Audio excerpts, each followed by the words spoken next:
Hello, friend. Season 4. The Mystical American Patriot Society is transmitting to you from a high desert encampment on the frontier of our agrarian hoplite republic. This is a variety program for happy warriors who are getting some seriously bad vibes from the deranged post-Christian technocracy. Grab a tankard of yak's milk and join us by the campfire as Sumo and Kavi return to shake your surveillance, expel your parasites, and generally have a good time. Are you ready? Stand by.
Mystical American Patriot Society, now available in 3 dimensions. Hi, Kavi. Hello. How are you today? Hello, I'm good. Yeah. How's things in the lovely North? The world of everything good. Covered in smoke at the moment. Smoke. I heard that. That's terrible. You didn't used to have that, did you? No. What's been happening? You know, in America, we've had wildfires for a while now. And if you live in, say, Bend, Oregon, you just live your whole life with a constant background smell of smoke. And the possibility that maybe in the middle of the night, a forest ranger will knock on your door and say, get out of your house now, your house is about to burn down. But that hasn't been a thing in Canada traditionally, I don't think. Has it? I think, no, not like how it is right now. There's been like fires here and there before. But I've got different fires because like the fires everyone was complaining about last week or so was the opposite side of Canada, but now there's new fires where I am. There's new fires, yeah. How are you dealing with the fires? Just staying inside. Yeah. It got bad like yesterday. Up until yesterday, it was like fine. Is there any danger that you will be killed by fire or your house will burn down? No. No. Okay, good. I would like to read some things to you, Kavi, before we begin our show today. We've already begun, but before we really get into the meat of it, today we're going to have a great conversation. This is a little intro we're recording with longtime listener and friend of the show, Chad Wolf. He had some interesting thoughts and takes on the latest Odyssey movie. Are you familiar with this Odyssey movie, Kavi? I've heard rumblings about it. Yes. Yes. The general consensus amongst most people I think, people that would listen to our show is that it's bad. And I think they've seen this they say this without even having seen it, you know? They've seen clips. Yeah, I've seen clips, but Chad Wolf says no, good. Chad Wolf says good.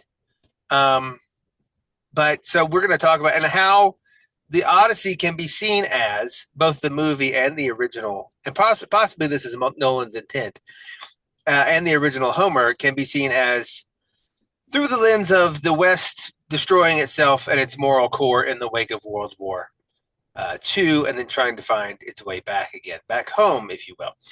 But first, are you familiar with a fellow named Jorge Borges, Kavi? Not at all. He was a Spanish author, Spanish. I think he eventually got American citizenship. I'm not sure about that, but it's Spanish, not like in Mexican, like actual from Spain. And he wrote. He wrote some interesting books. We're going to talk about a few of the things, but he wrote this little story. I'm going to start it off with. It's called Legend. Cain and Abel came upon each other after Abel's death. They were walking through the desert, and they recognized each other from afar, since both men were very tall. The two brothers sat on the ground, made a fire, and ate. They sat silently, as weary people do when dusk begins to fall. In the sky, a star glimmered, though it had not yet been given a name. In the light of that fire, Cain saw Abel's forehead bore the mark of the stone. As he dropped the bread he was about to carry to his mouth, and asked his brother to forgive him. Was it you that killed me, or did I kill you? Abel answered. I don't remember any more. Here we are together like before. Now that I know you have truly forgiven me, Cain said. No, now I know that you have truly forgiven me, Cain said, because forgetting is forgiving. I too will try to forget. Yes, said Abel slowly. So long as remorse lasts, guilt lasts. As you know, the story, it's a short story by Jorge Borges, and I'm probably butchering that pronunciation, but he'll forgive me from the grave. What do you think about that story? You know, a lot of people, it's very popular to say forgive but not forget, and his thesis of this little story is forgiving is forgetting. Because if you hold something against someone or still cling to the pain of it, there's still guilt remains. If remorse remains, guilt remains. And so actually you have to forgive to move on. How do you feel about that story, Kavi? We're going to talk about some of his work today. He's Spanish, but it was in English. He loved English better than Spanish. That's correct. In fact, he gave a famous interview. He was a great linguist. He spoke many languages. I think he spoke French and a couple other European languages too, Italian. And he said English was the best for the reason that it had two registers, Latin and Germanic. You could say body, but you could also say corpus, and they didn't mean the same thing. You could say ghost, but you could also say spirit, and they didn't mean different things slightly. And so he believed, he also felt it was a much more embodied language. I think in that interview he says, you know, in English you can say you live up to something. I lived up to it. You can't say that in Spanish. You can say things kind of approximating it. And so he believed that English was a superior language and that it was correct that it had taken over the world. That's a very controversial opinion, but he was a great linguist and author, so maybe he had some points. But yes, he wrote that in English. And I always think about that story when people say forgive but not forget. I don't think that's correct, actually. I don't think that in heaven you would be sitting there remembering. I mean, think about, like, if you know you've truly healed from something in a way, really, if you no longer remember even having been injured, you know, that's like sort of like the mark of, if you had, say, a leg injury or a back injury or a disease and you no longer even have the memory of having it, you're kind of like fully healed. Like you say, oh yeah, I did have that, you know. I don't know, controversial, because people love to forgive without actually forgiving. They love to forgive without actually forgiving. But you know, the Christian thing is as far as east is from the west is our sins cast away. It's just they're completely gone. And we're going to talk about that a little bit. What do you think, Kavi? What's your take on the Cain and Abel story before we get into game poems? Yeah, I think true forgiveness has an element of just letting it go. Because if you're still holding it onto it and constantly obsessing about it, I don't think you've really forgiven. Yeah, I agree, and I think our listeners probably have been habituated to not agree. Oh, that wasn't a good one. I got a bad. Our listeners have been habituated to not agree, but I think now that they I hope they will reconsider that, because everyone gets told all their lives, forgive but not forget. Trust but verify, carry a big stick, speak peacefully, all that sort of stuff. And it's kind of, it's your actions don't match your words. And so it doesn't really wash with people. I got another battle. For the people not listening, I am playing a video game. Kavi, can you describe this video game to people? It's very pixelated. It came out in And 2007. it looks a little bit depressing. Why is it depressing? Because everybody got old and died. Yeah, I played through. You continued without your wife. It looked like. I know. I'm playing through my second playthrough. This is a game called. I want to talk about. We're gonna open. I felt this was important to talk to the people to be aware of, if nothing else. The phenomena / subculture of video game poetry, and this is a video game poem. And the thesis of this with people, these have been around for a while, but they've never really taken off in the mainstream. This is probably one of the most popular ones, passage, which is short video games like a poem. Poems are usually short. One of the guys that started the movement of video game poetry, he said video games began, and then the people immediately jumped into making epics, like, big sprawling games, Legend of Zelda that goes forever, Halo where you go across the galaxy over a 5-part series or whatever, battle the demons. And he said, we never had, as an art form, a haiku or just a short poem or a sonnet. And this was an attempt to correct that and make short but meaningful, at least I guess allegedly meaningful to some people sometimes, games, which are not, the gameplay is kind of secondary. This one's a very simple game. It's a very pixelated, I'm walking around a man through a maze. And there's little treasure boxes. And slowly, as you play, this game is called Passage. It's by Jason Rohrhair. I forget how you say his last name.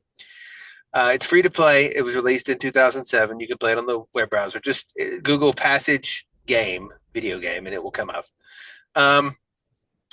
And the game begins, it lasts 5 minutes. No matter what you do, it lasts 5 minutes. That's your lifespan.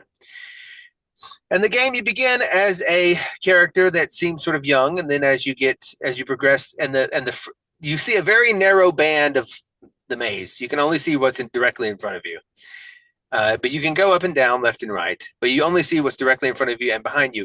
And when you start out the game, the beginning of the 5 minutes, the future in front of you, your character he walks towards the back. He stands at the back of the frame. But as you get older, the character pixelated gets older. He gets grayer and loses hair and everything. He changes to more earth tone pants and shirt. And the area behind you becomes like more filled with stuff that you can't quite see. It's blurry. And there's less in front of you at the beginning as you walk toward death. And it's an interesting, as you said, I'm playing it through this time on this playthrough.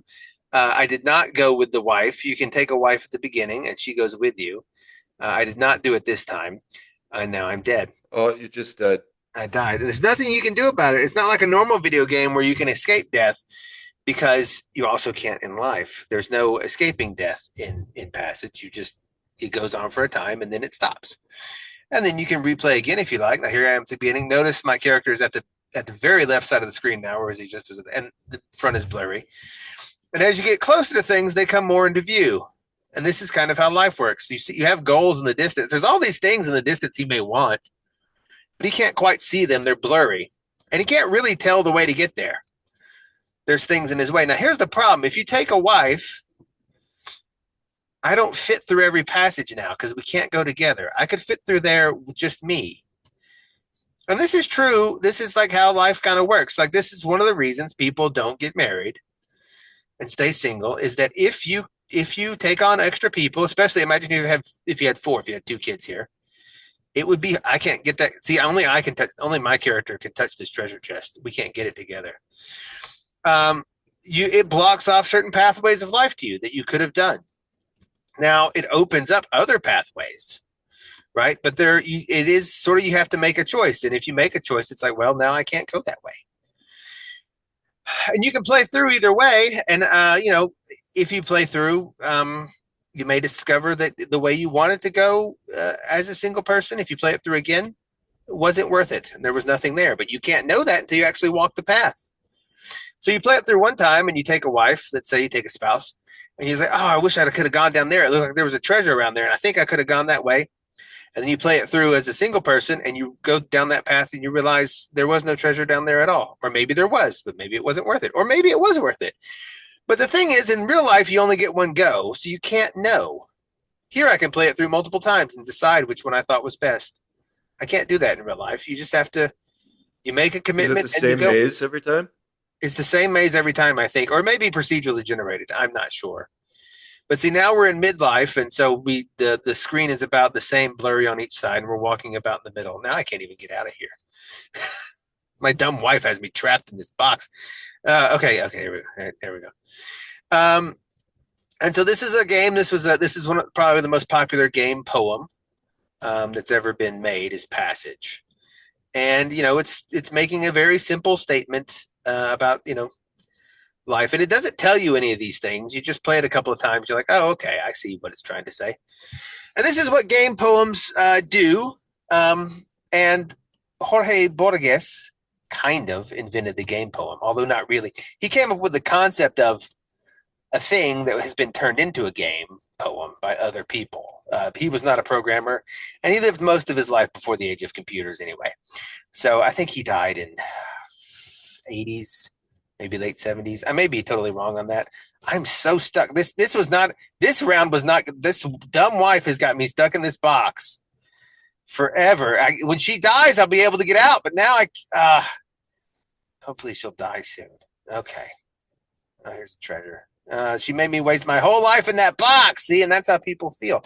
If only I didn't have this ball and chain, I could have gone that way. But also, they open. And it's kind of like there's positives and negatives to taking things, any path. And also you don't know the way to get there.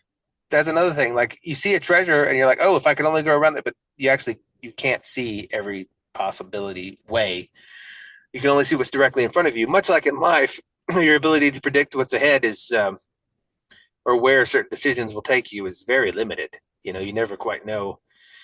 And you just operate on the best you can. And so it's kind of, there's an element of luck to it as well.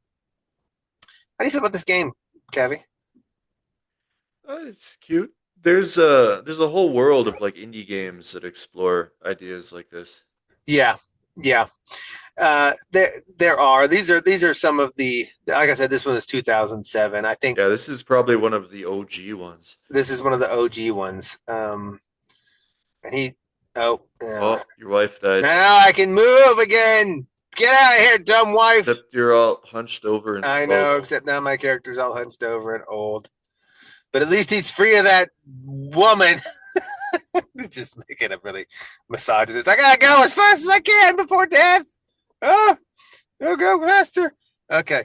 Anyway, this is Passage. You can play it if you like. It is a nice little. It is kind of like a game if a game was a haiku. And now I'm dead. Jason Rohrhair. He made a bunch of games. The original walking simulator. He made a bunch of games. Some of his games have been real life games. He did a game which was a real life treasure hunt, much like in Fortnite. He came up with this idea before Fortnite of like a shrinking gameplay area. If you've ever played Fortnite, it's a huge map, but and everyone's running around trying to kill each other. But the way it prevents it from going on forever, because if everyone could just hide, is the map slowly shrinks and draws everyone to the center where they're forced to confront each other. And he did this in real life with like a real life treasure hunt. People could sign up and play, and they were like running through the woods. He's done a bunch of interesting, like artistic takes on gameplay, which is not something you see a lot of people do. I don't think every one of his games has been a hit, but a lot of them have been quite interesting. He will be the first to tell you, he says, well, poems are subjective and so are these games. So whatever. But Kavi, here's another one. This is Games Poems Magazine, issue 1. It is a magazine, quote unquote, that is a website that has articles, which are just various games you can play in that. same sort of genre. And this is Snakeisms. This is the only one that's good of these, or it's interesting in any way. Most of these are pretentious and by people who are. But here's Snakeisms. Like most of those type of indie Yeah. games. This is the only one that made any sense to me at all. So, the snakes we live by, you know the game Snake, where you have the little, you used to play it on your phone or whatever, and the snake would go around and he eats a dot, and your snake gets longer, and if he hits himself, he dies. That's this game, except he's trying to connect it to various isms. He's got agro-terrorism. I don't know why he selected these. Alcoholism, auteurism, behaviorism, cannibalism, careerism, copyism, escapism, euphemism, fetishism, formalism, futilitarianism, giganticism, hedonism. Pick one of these, Gabby. Which ism is your favorite? Which ism is my favorite? Let's go with fetishism. Fetishism. A form of sexual behavior in which gratification is strongly linked to a particular object or activity or part of the body other than the sexual organs. Let's play. It's all the same game. It's the snake game, no matter what you do. And I'm probably going to, I'm going to get nervous playing in front of people and I'm going to do bad. But it's the snake game. But I think his point in these things, because he has them like capitalism and monarchism and monotheism are also, it's sort of a randomly generated set of isms as far as I can tell every time. And so imagine, let's say for the purposes of this, that this is republicanism or the American system of government, or monarchism, let's say the Canadian system of government, or tradism, and this is the Catholic Church. As it gets bigger and as it grows stronger, it also becomes less navigable. Sort of a metaphor for bureaucracy in any form. As you get stronger and bigger, it also becomes less able to do movements and more likely to collapse because it gets more complicated. Like now my snake is too long and it's getting... Have you ever filled up the whole thing of a snake, Kavi? I almost did that once on the phone. I got like almost the whole thing. I was just going around and around. But I don't know. This is the only one that made any sense to me at all of the Games Poems magazine. Maybe to others. Some of them were, I don't want to, some of them were made by women. And the ones made by women are just like, oh, I'm stressed out working in a cafe. Literally, it's like her in a cafe and she has to sweep. And Yeah, just like indie games. I guess. Yeah. I mean, this is the only one that connected with me in any sort of like metaphorical way. Not to say it's a great metaphor, but at least it's something in that genre. Oh, my snake. Oh, okay. Oh, but I can't really see the zoom. I'm having to play through the zoom window, which is a picture-in-picture of the other window. Okay. Because I can't see the edge of my seat. I know. It's getting too big. Oh, man. Okay. All right. Here we go. Story of my life. The edge of your seat over a snake game. But yeah, you can see how, this is not to belabor the point, but you get some laws, civil rights laws, or other laws, or whatever, and it just becomes an unmanageable monster after a while. Because anything new you want to add to it, you have to go through this whole convoluted pathway. You can't just go there. And that is kind of I felt like this was actually a pretty good metaphor for how bureaucracies and large-scale isms go. I don't know about fetishism. Oh, you're screwed now. No, I'm not. I'm good. Look, you just go. Boom. But my snake is getting ridiculous. Story of my life. I've got 29. 29. Let's get to 30 and I'll stop. Yay. Okay, 30. All right. So that's that one. I don't know. It's just something to think about. Video games have a lot of feelings people have about them. Some people think they're terrible. Some people think they are great. Some people think it's all stupid. Some people, but maybe there's a place for art in here. There's video games that are art. These are just some like really simple examples, but yeah, they are legitimate examples. Yeah. It's a different medium. You can do things in games that you can't do in other mediums. You can. You sure can. Let's see. Like this one, I think, is two lesbians, and you have to figure out how to make your Just like move. indie games. You have to make your you have to make your move on this other lesbian somehow. Like, I'm not sure if I push the button and I have to time it. It's like, imagine trying to make a move. You put your arm over the other lesbian, but it's a Yawn rhythm game, maneuver. and then I spilled coffee, and now I have to do it faster. Oh no! I didn't.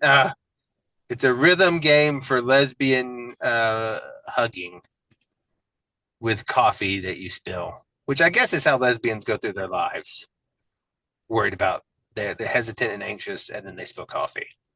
This is a 10 out of 10 from all of the major games journalism websites. I know, but anyway, I just want to introduce to people that, because the real one, Kavi, which is a thing by Jorge Borges, is the Library of Babel. It's not really a game, but neither of those, kind of. The Library of Babel was something that Jorge came up with in one of his fiction works, and it is a infinite library. It's the example of the infinite monkeys on typewriters sort of idea. In the Library of Babel, Jorge's Library of Babel is there's volumes of books, and I think they're 600 pages long or whatever. And every combination of every letter in the English language and punctuation mark is in there somewhere in random order. And so that means that everything you could ever want to know or read or say is also in there somehow. Right? That's the sort of the idea of infinity. Now, the problem is that almost everything in there is going to be gibberish. And someone has done this. They've made the digital, here's the Library of Babel. And it is divided into hexagonal chambers, each with 4 walls of bookcases, 5 shelves per wall, 32 volumes per shelf. Enter any combination of up to 3,260 numbers and or lowercase letters. So let's just do that, and we'll pull up I think we'll pull up a book. There we go. Okay, wall. This is so, and if you do this, this will be the same every time. It is randomly generated, but then it remembers what you went to for as long as you have the browser open. And let's just choose this book. And here are all the books that are possible. I've got Users, yeah, none of these, all of them are gibberish, but we can open one and look. And here's what it is. This is randomly generated text, and we could, there's 410 pages. Let's try. Now, it is possible that on any one of these pages is a sample of Shakespeare. I guess, right? I mean, that's sort of what infinity's claims is. What do you think the likelihood of that happening is, though, Kavi? Extremely low. Incredibly low. But the idea, in Jorge's novel, the tantalization of the idea that it is so great that millions of people will wander into the Library of Babel and lose themselves in there, because, I mean, anything could be in there, right? Anything could, in fact, everything is in there. And so it's possible everyone goes in, and it's like the cure for every disease is somehow written in here. The cure for the secret to eternal life, every scientific, it's all in here, because everything possible written down is in here. However, there's also, like, let's say there was let's pick a disease. Give me a disease, Cappy. Diabetes. The cure for diabetes is somewhere in the Library of Babel. There is a string of pages that tells you exactly, in plain English or perhaps some other language, exactly how to cure diabetes permanently. However, there's also infinitely many books which will tell you in plain English what they claim is a cure that isn't. It's a false cure. One of them will be the real one, or maybe a couple. I don't know. There may be more than one way. But all of them will be not true. But some of them will be true.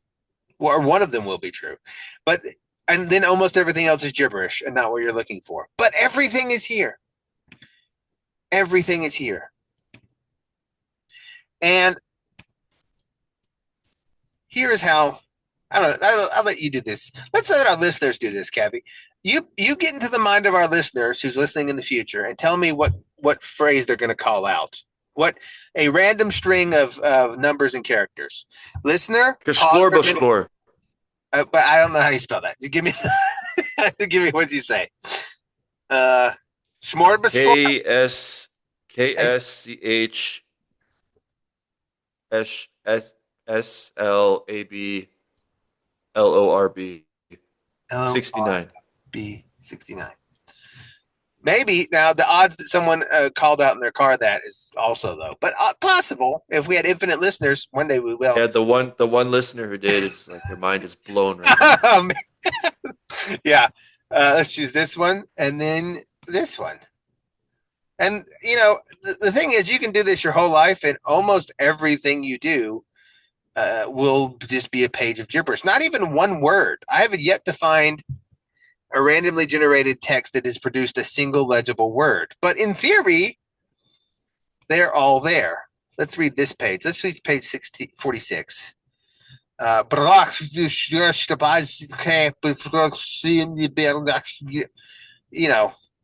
what I get. I don't see one single anything on here that makes a legible word.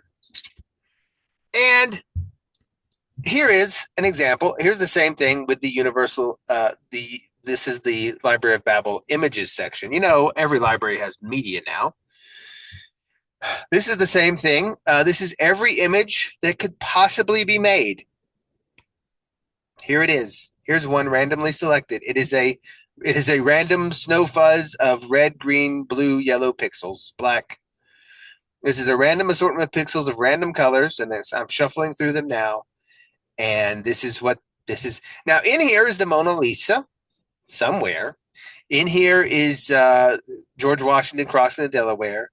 In here is a painting in here is a picture of Kavi right now.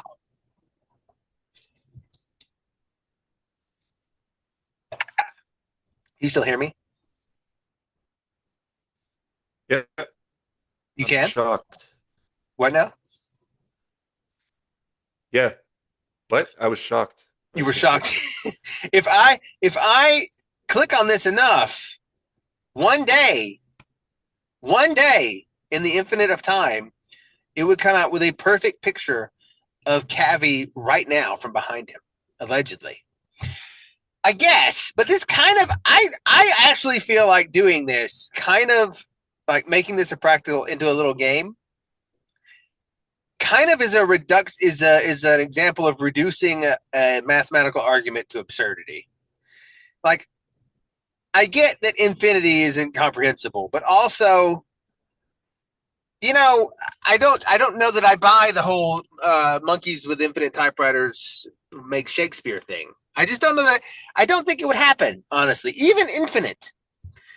Because, go ahead. Oh, okay. Yeah, so on that topic, this is the argument they use for evolution too. There's nothing intrinsic about the symbols in the English language. The only thing that gives them meaning is an intelligence says A makes an ass sound. And when you combine it with this combination is this word means this. That doesn't just magically happen on its own. So while, yes, a bunch of monkeys could eventually make Shakespeare, but without an outside intelligence that created language in the first place, like nothing would happen. And it would I was going that same direction. I was going to bring this around to evolution as well. I feel like this simple little game poem, if you will, is kind of a rebuttal of this idea that random things happening could have produced anything at all, which is the basic claim of science today, is that this is a random accident that just happened. Because, what were you saying? It's the same thing with these images. You can generate all of these pixel things and eventually get actual images, but unless you have developed eyes that can actually see them already, there's really nothing there.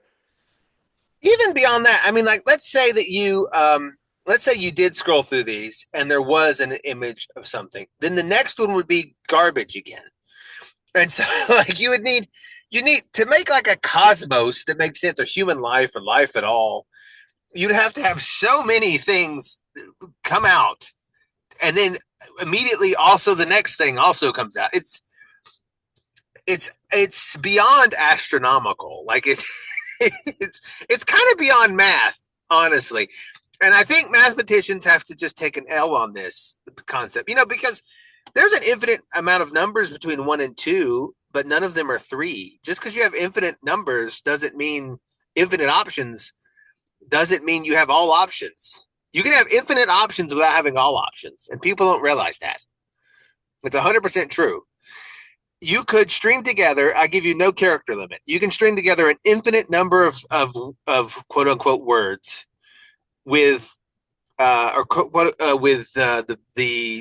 A, B, and C. BAC, BBAC, BBBBAC, AAC, and you can go on forever because there's no limit, but none of them will have a D in it, And so there's different, like this whole idea that if you have infinite something, you get everything. I don't think that that's actually true. And pop scientists and pop philosophers and atheists have been beating people over the head with this forever, but it's actually kind of not even remotely, like, if you do it in practice, it's like, this is nonsense. Like, what you get in that, like, yes, we have infinite stuff here, but infinite doesn't mean everything. Actually, that's a fallacy. There are different levels of infinite. There's things that are more infinite than others. All the numbers between 1 and 2, there's an infinite amount of them. All the numbers between 1 and 3, there's in some sense twice as much infinite. And I know they talk about that, and mathematicians are aware of that. They call it orders or degrees of infinity or whatever. But I'm just saying, let's say, here's another argument against space and in the Star Trek world. And again, I wish the Star Trek world were real. I would love to fly around in a spaceship and go to other planets. Here's the thing, though. Let's say that life as we know it on Earth is a random event that occurred, and we are the Library of Babel, or the images of Babel, and we just so happened, out of all the infinite combinations of things and physical forces and planetary alignments that could have possibly existed, we came out as one that was kind of intelligible and it wasn't just nothingness or dirt or whatever, right? Okay. When you point out how absurdly improbable this is, what the atheist people like Daniel Dennett, rest in peace, the other one who was Christopher Hitchens, rest in peace. What's the other one? The other guy who went up to the black person and said, "I'm an African ape and you are too." Richard Dawkins. Richard Dawkins. Oh, bless him. He's still alive. He was talking about evolution with some guy in Africa who was a Christian, and he didn't. And Richard Dawkins looked at him and said, "I am an African ape, and so are you." And the guy just sort of was like, "Was this guy really saying this?" Anyway, good old Richard.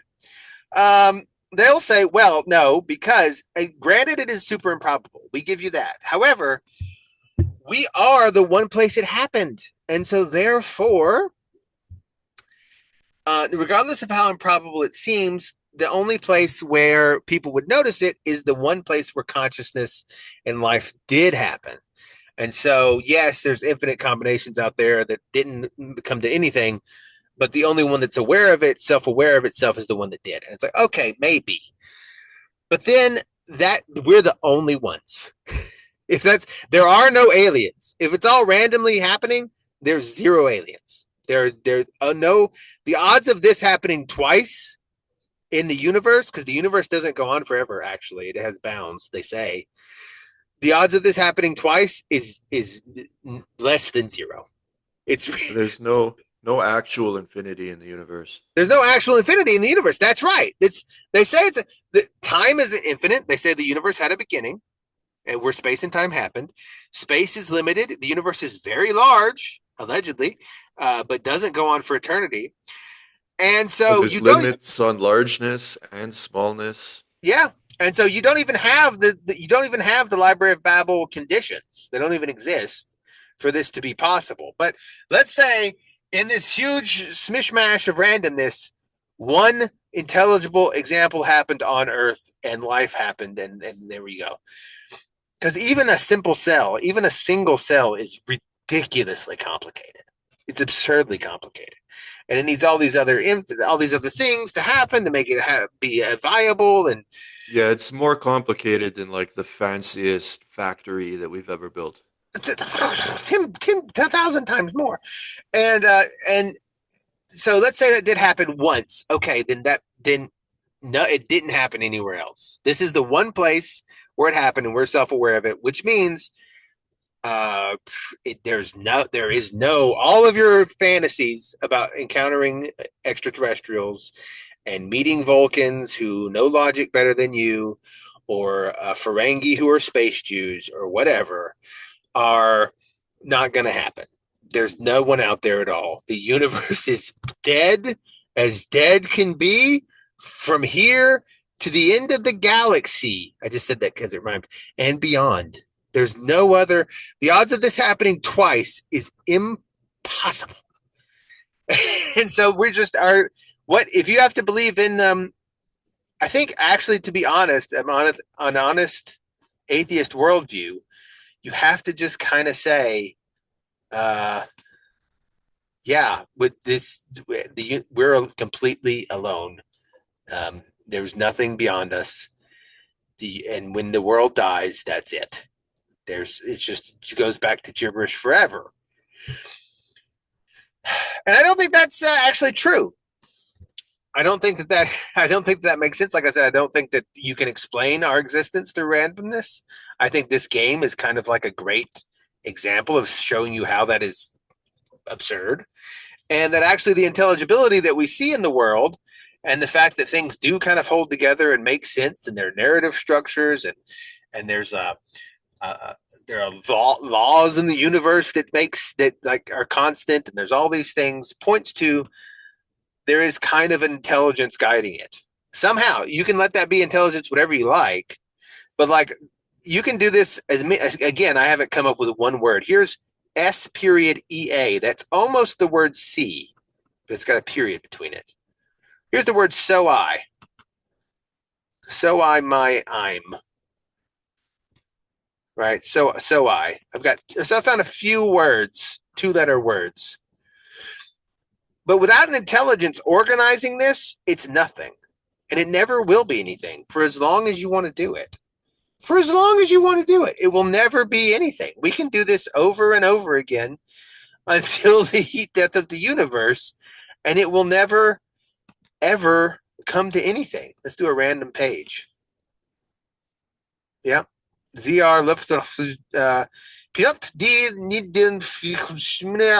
sounds Russian. Everything sounds Russian, actually, when you speak it like this, which makes me wonder about the Russian language. I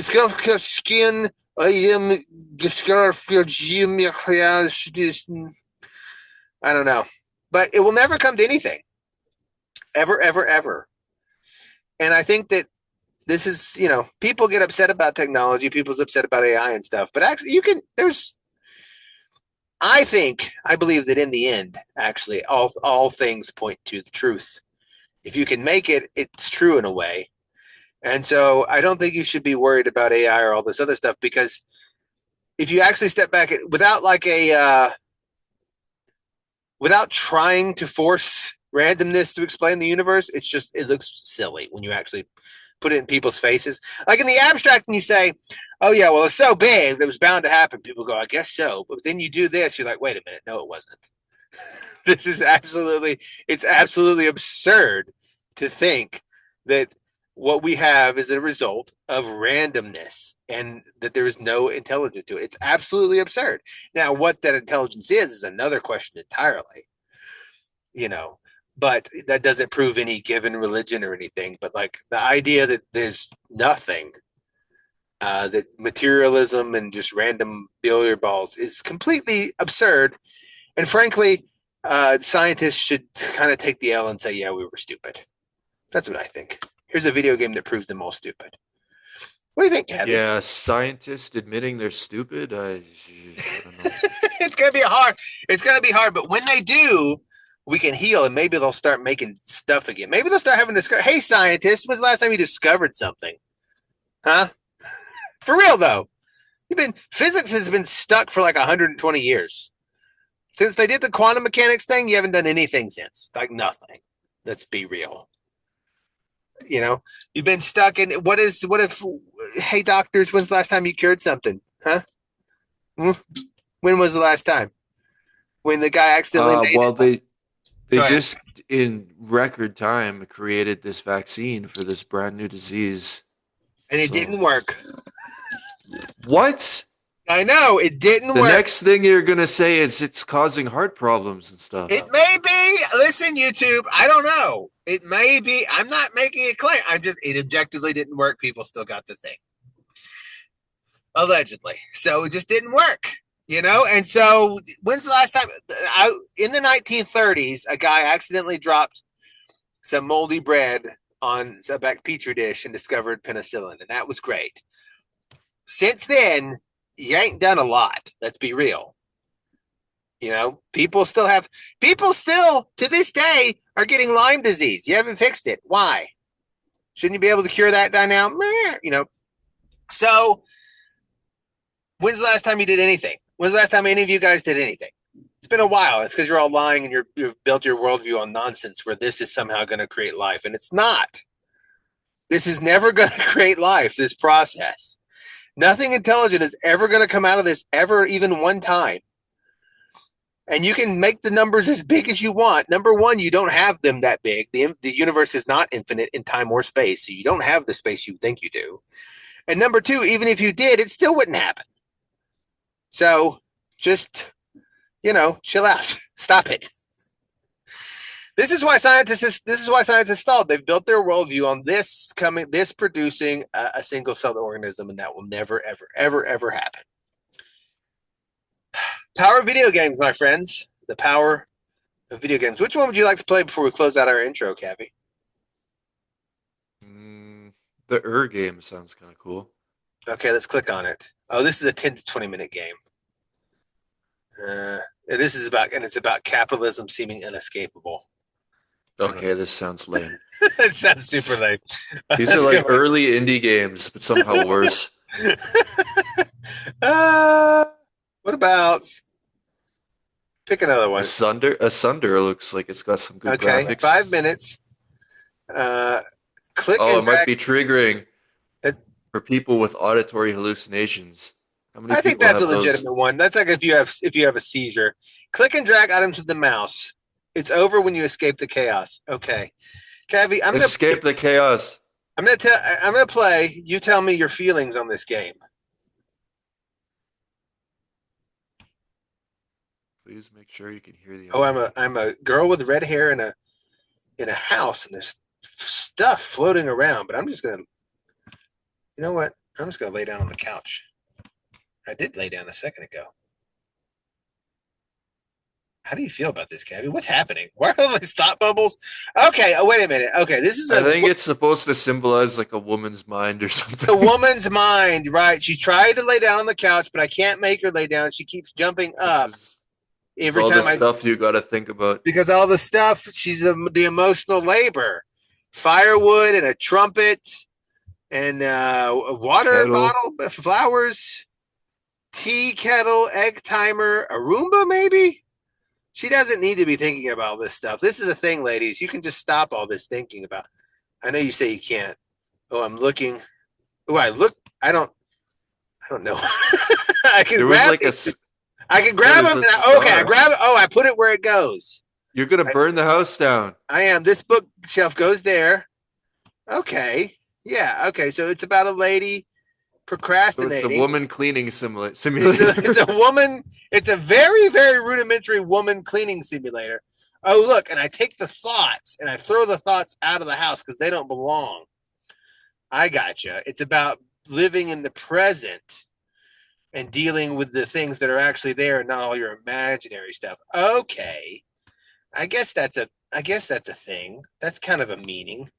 Did you see that game where you're like in this fantasy library and all the books are thrown on the floor and you have to organize the books and all of these women are playing the game and everybody's like, you can't clean in real life, but you can clean in this fantasy library game?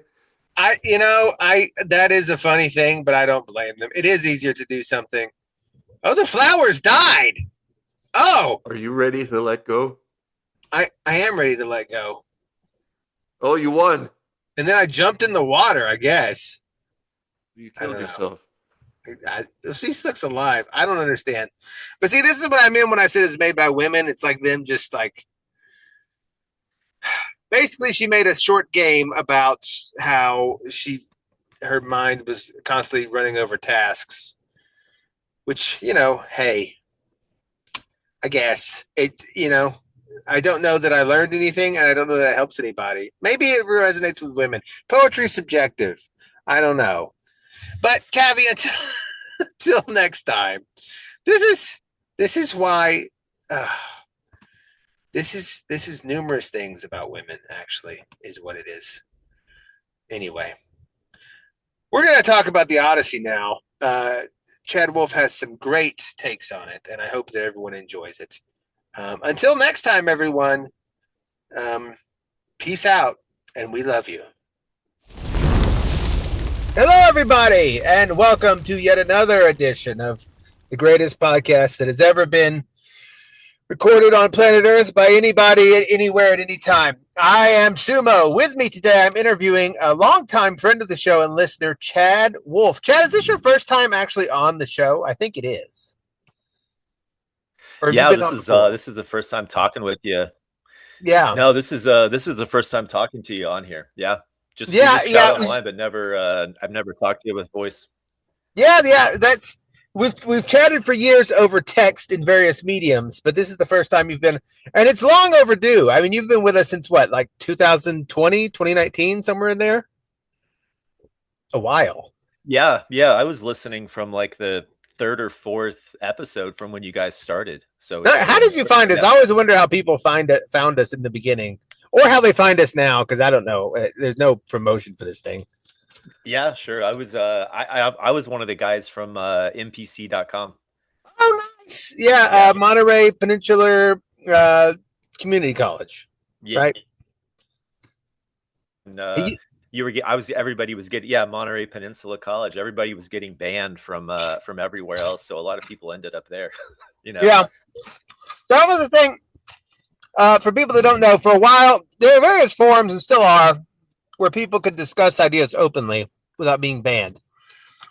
For a while it was 4chan, but that was sort of hard because there's no like accounts, so you can't really keep up with who's who. It's always like anonymous unless you're really going to the effort. And then there was something awful forums, and then there were some other ones. There was what's his name's? He's that Croatian fella. He had one for a while. That was nice. Yeah. Saldo. There was different ones, and I don't even remember. Yeah, Salo. Yeah. Solid. Yeah, and he had a nice one. He never liked me though because I always argued with him.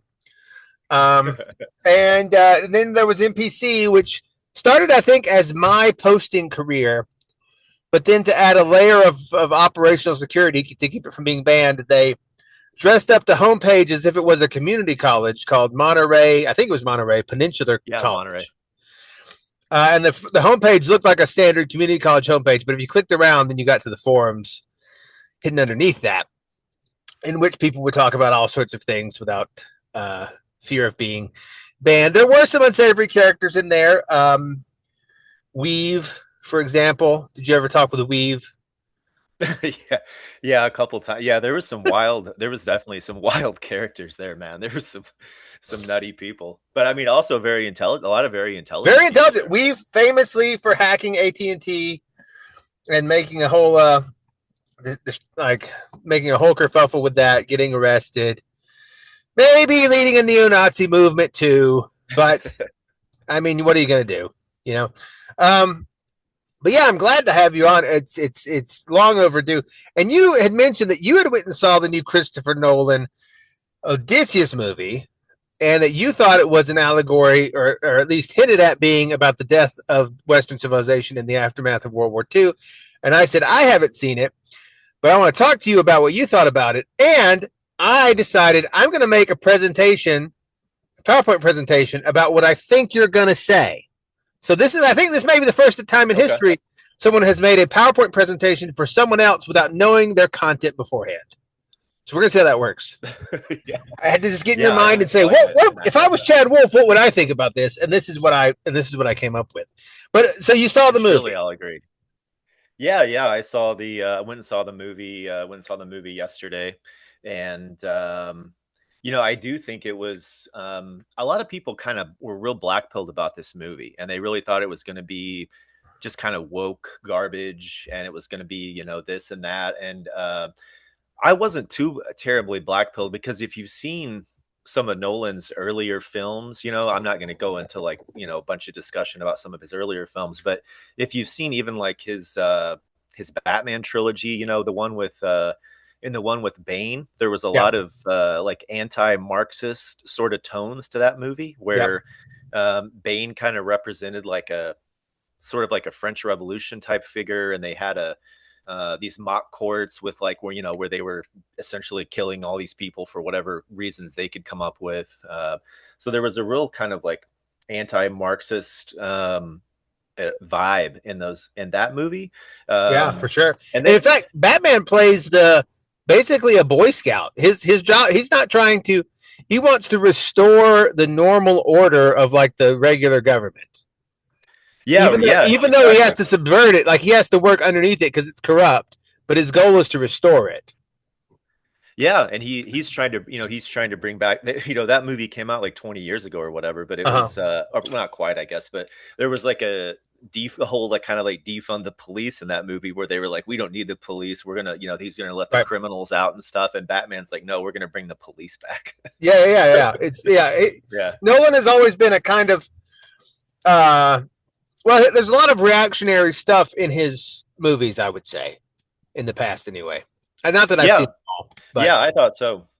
And the other one I'll just mention briefly was Inception. A lot of people were criticizing that movie, saying that it was promoting the idea that you would give up your inheritance, and they were saying that they was saying that you would give up your inheritance, and that was what the Western civilization should do, is give up its inheritance to someone else, and that was the idea in the movie. Was that that guy was going to give up his inheritance and break up the business. And I don't think that. I mean, the movie made it very clear that like that idea of him doing that had to be artificially implanted.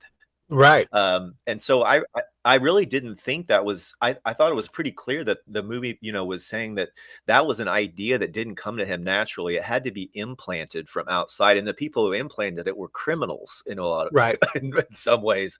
And so I'm not totally black-pilled on Nolan. I think he sneaks a lot of things into his movies. And some have said, and this is why I titled this little presentation the Trojan horse. I think his movie is kind of a Trojan horse in that it has the trappings of wokeness, like, diversity casting, but then the message inside of it is kind of anti that. I don't know if you agree. And I think the Odyssey was, I agree. I think a lot of his movies, the central message is not necessarily a liberal message or a woke message. He has some of those themes, and I think in the Odyssey he really, I don't know how much kind of spoiler, if you're okay with me going into spoilers. I'm perfectly okay with spoilers, and so are all our listeners. Listener, if you're a person that's upset with spoilers, stop it. That doesn't help. You always get more out of a movie if you have an academic take going into it. So continue. They're okay. So the Odyssey is well, first of all, the way the movie's presented it's very clear from the beginning that it's not going to be an accurate like historical retelling, that there's there's going to be it's almost parts of the movie are almost a dream state where it's very clear that it's not literal, and this is not like a historical retelling. And he even starts the movie with um, the one of the first words that they mention in the movie is a trick. There's going to be a trick, and there's a fighting scene in the beginning. There's a fighting scene in the beginning where they're doing a fight training scene, and he says, "You're moving too quick. You're going too quick. You're reacting too quick. You have to let your enemy attack. You have to let your enemy think that they're going to get you. You have to let them in, and then you make your move." And to me, that was pretty obvious foreshadowing of kind of what Nolan was trying to do with the movie. That this movie, the themes in the movie are not going to be what you think they are. That there's going to be, I think it challenges everyone, like both sides of the political spectrum and people with different viewpoints. I think end up being challenged by the themes in the movie. Okay, great. So, I think. So, okay. I don't know how we're going to do this because, like I say, it's difficult to make a PowerPoint presentation for someone if we know what they're going to say. But yeah, if you see an image thrown up here, talk about it extemporaneously. What I try to do is give you one, then me one. Okay, so got it. Here's one for you. Got it. So yeah, I think I have an idea of what I think the movie's trying to do, even though I haven't seen it. Yeah, so when I see this image of Odysseus and his wife, the central idea of the movie, basically, as I saw it presented, was as a metaphor for post World War II. It's a metaphor for the post war order. And Odysseus and his wife, Odysseus represents the masculine that's not in the current world, and the current house of the current, his current kingdom is ruled by his wife. Although she's not really in charge, she's there, but she's indecisive. She's not sure what to do. And she says in the movie, "I want Odysseus. I need Odysseus." Right. And so his house is full of suitors, which is from the, that's part of the book, right? But in the movie, it's very clear that the suitors are tricksters. They're con men. They're cowards. They're murderers. They're schemers. And that this is what this is what you have in the absence of the masculine, in the absence of the king. Right. Like, because the Iliad is about the war, but then the Odyssey is about what happens when the war is over. And that's a very apt analogy because Western civilization had World War II where it blew itself up. And then in the aftermath of that is kind of like Odysseus trying to get back home again. Like trying to find his way back to some semblance of order that makes sense. Right. I think. Right. Yeah. Yeah. And I just put this in here. This is like the percent of the world population of European descent. Here's World War II. It's a graph of World War II of like basically the European population. It got up to a little over 30%, and then World War II happened, and now it's like down to about 7%, depending on how you count it. And it's on track to be, like 3% by 2100. And so is that winning a war if all your people go away? Even, no matter which one you are, even if you're American and you quote unquote won the war, or Russian or whatever.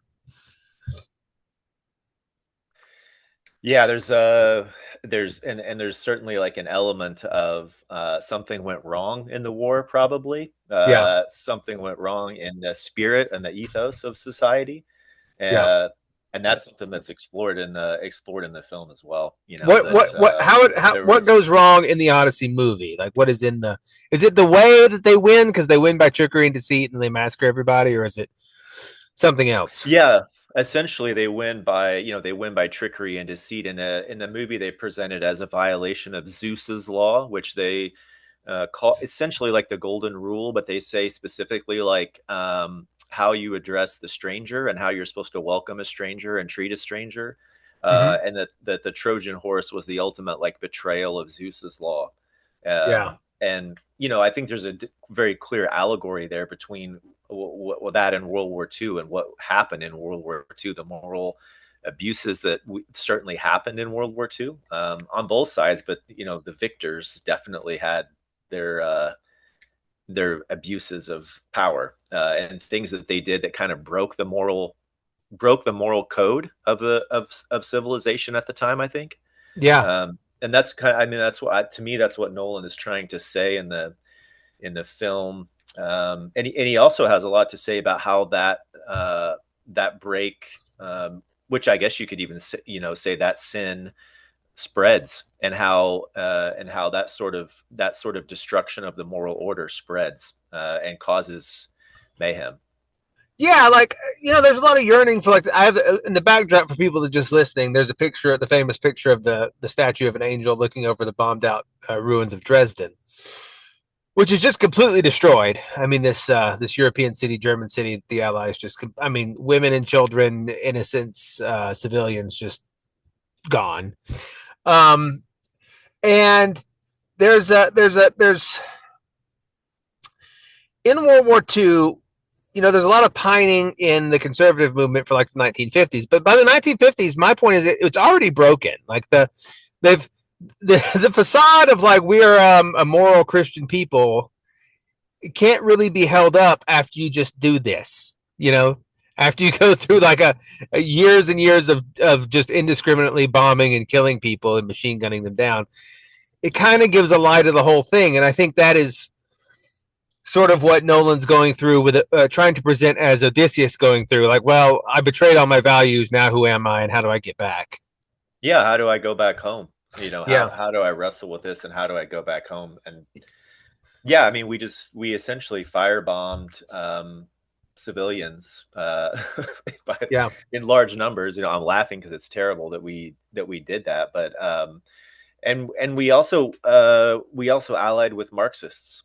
Which I think Nolan also is probably very aware of. I think he has an issue with Marxism, because he's brought it up in previous films, like we said, and that was something we also did during World War II. Was we allied with Marxists? We allied with Stalin, big time. I mean, we did whatever Stalin wanted in World War II. We were his best friend. We were his best friend. We loved him, and our administration loved him. They thought Stalinism, communism was the way of the future. They really thought he was like ahead of his time in terms of government.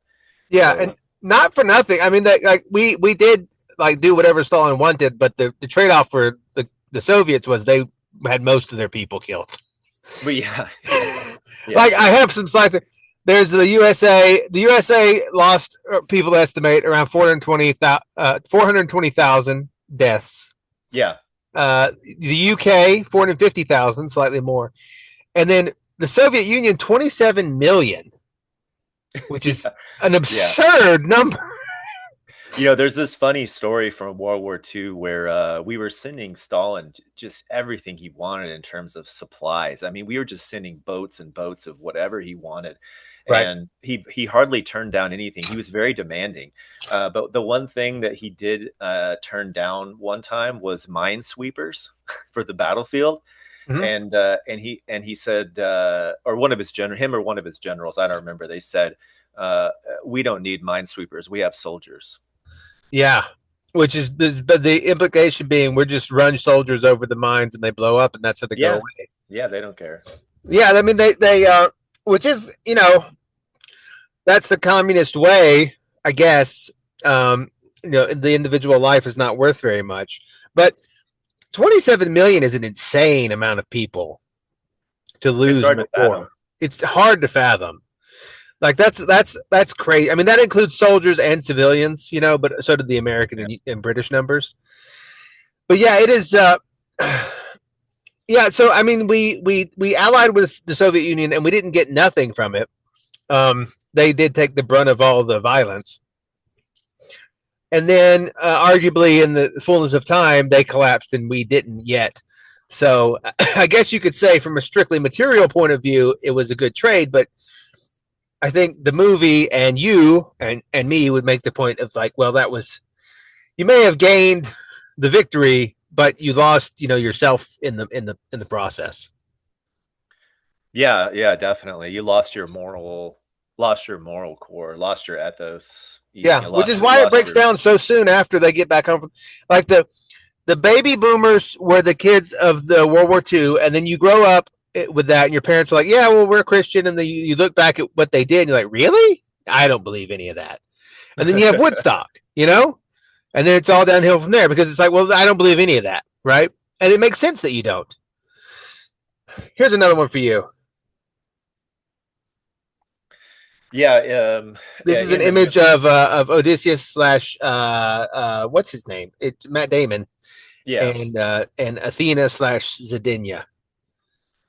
yeah. In the in the movie, people made a big deal about all the casting choices for the movie and how they didn't agree with a lot of them. But when you, I mean, I still think maybe some of them weren't what the best or whatever. But when you see the movie, a lot of the casting choices really aren't really that big of a deal. Like the Athena character you see in the movie, that she is sort of like she's Athena of Athena, but really she's like the ghost of an Athena priestess that they murdered when they captured Troy.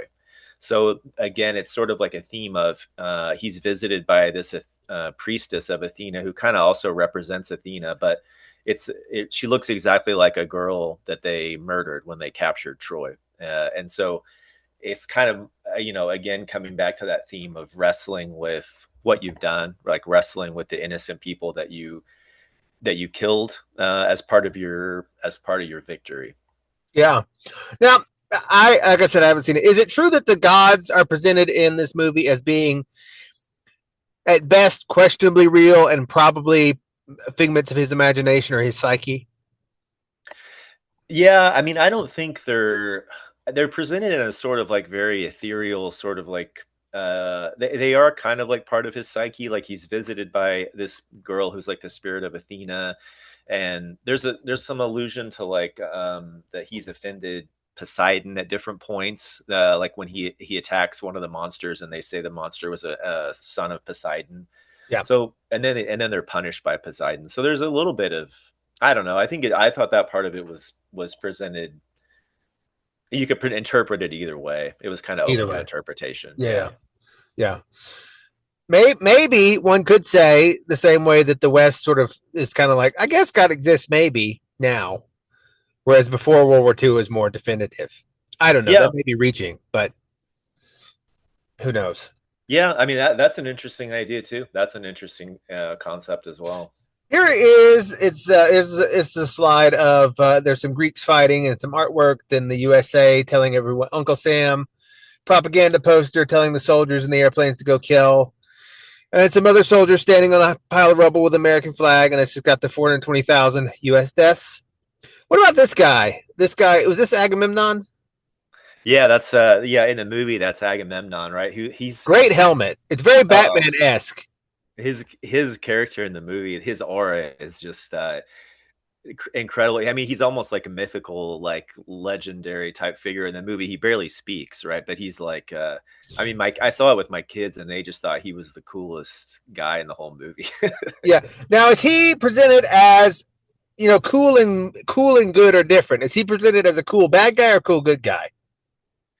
Well, he's a little bit of a mixed bag, because the whole backstory with in the movie they present him as starting the war, using Helen as sort of like an excuse to start the war, but the war is based on trade routes and him trying to consolidate power. And that whole he really isn't in the movie very much. Helen isn't in the movie very much, right?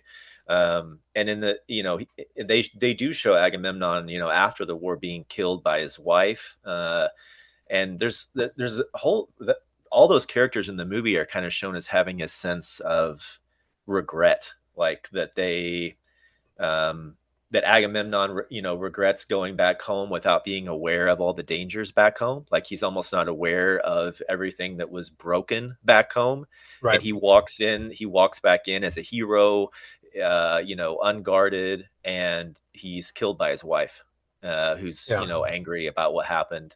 And then Helen in the movie also is presented as a character who, in some ways, I almost thought they kind of present her as having almost like an original sin of the movie, where she was the one who started this whole scheme to leave and go to Troy, and they present her as someone who was caught up in all this trickery and things that started the war, and she's very like regretful about it. She's like feels terrible about what happened.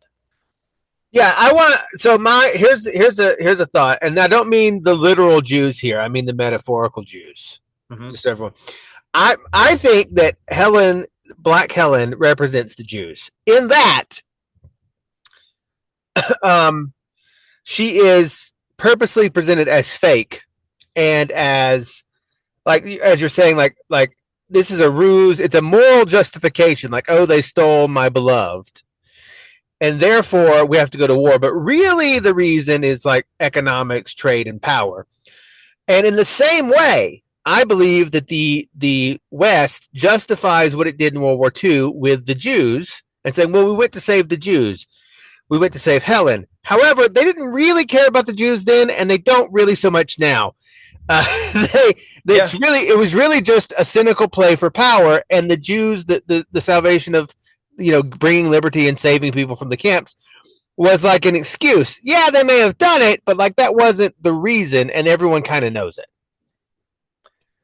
Yeah, definitely. I mean, it definitely was not the reason during the war. When you read all of the, documentation of stuff that happened during the war, they were not overly concerned with that at the time. That's a post hoc justification. Really, and people get mad about it, but like Churchill does, to my memory, and I'm pretty sure this is correct, Churchill in his autobiography never mentions the Holocaust. No, he doesn't. Or the Jews at all. And because at the time, it was just like, well, we're doing this, it was like national. But then as the years go on, they had to come up with more and more intense justifications when what came to light of everything they did to win.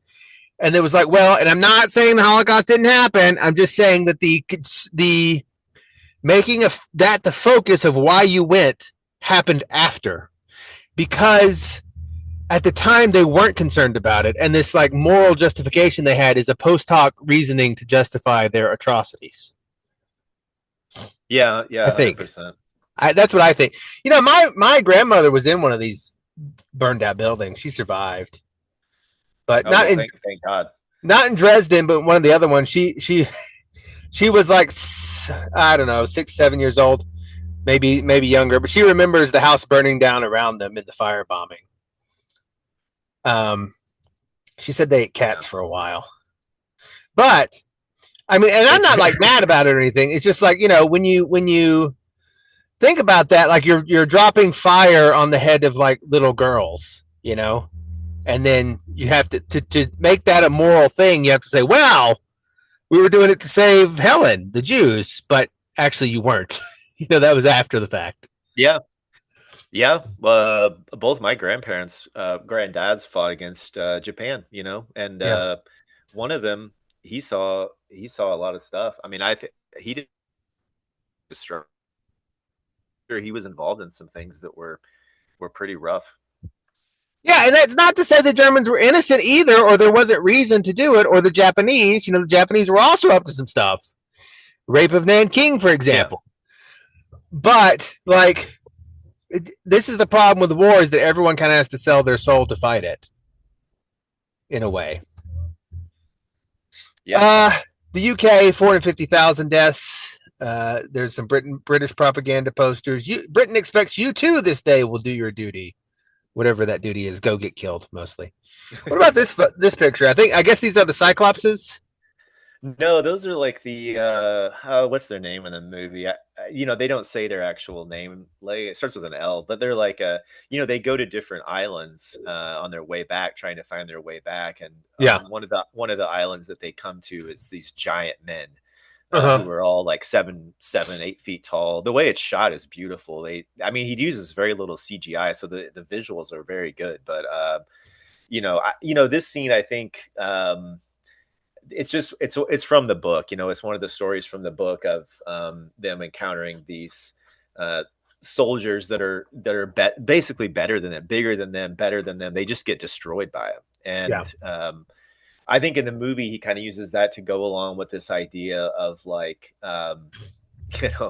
like you won the war against Troy, but there's these guys on this island and they'll destroy you. It's not even close. Yeah. Yeah, yeah, yeah. And they're wearing like futuristic armor too. They're wearing like medieval armor in the movie, which I thought was interesting. That is an interesting tell. There was no, at the time, there was no armor like that at all. Yeah, yeah. That's an interesting. I would wonder what Nolan's trying to like. You're encountering a more. You won the war. Now you're encountering a more technologically advanced enemy.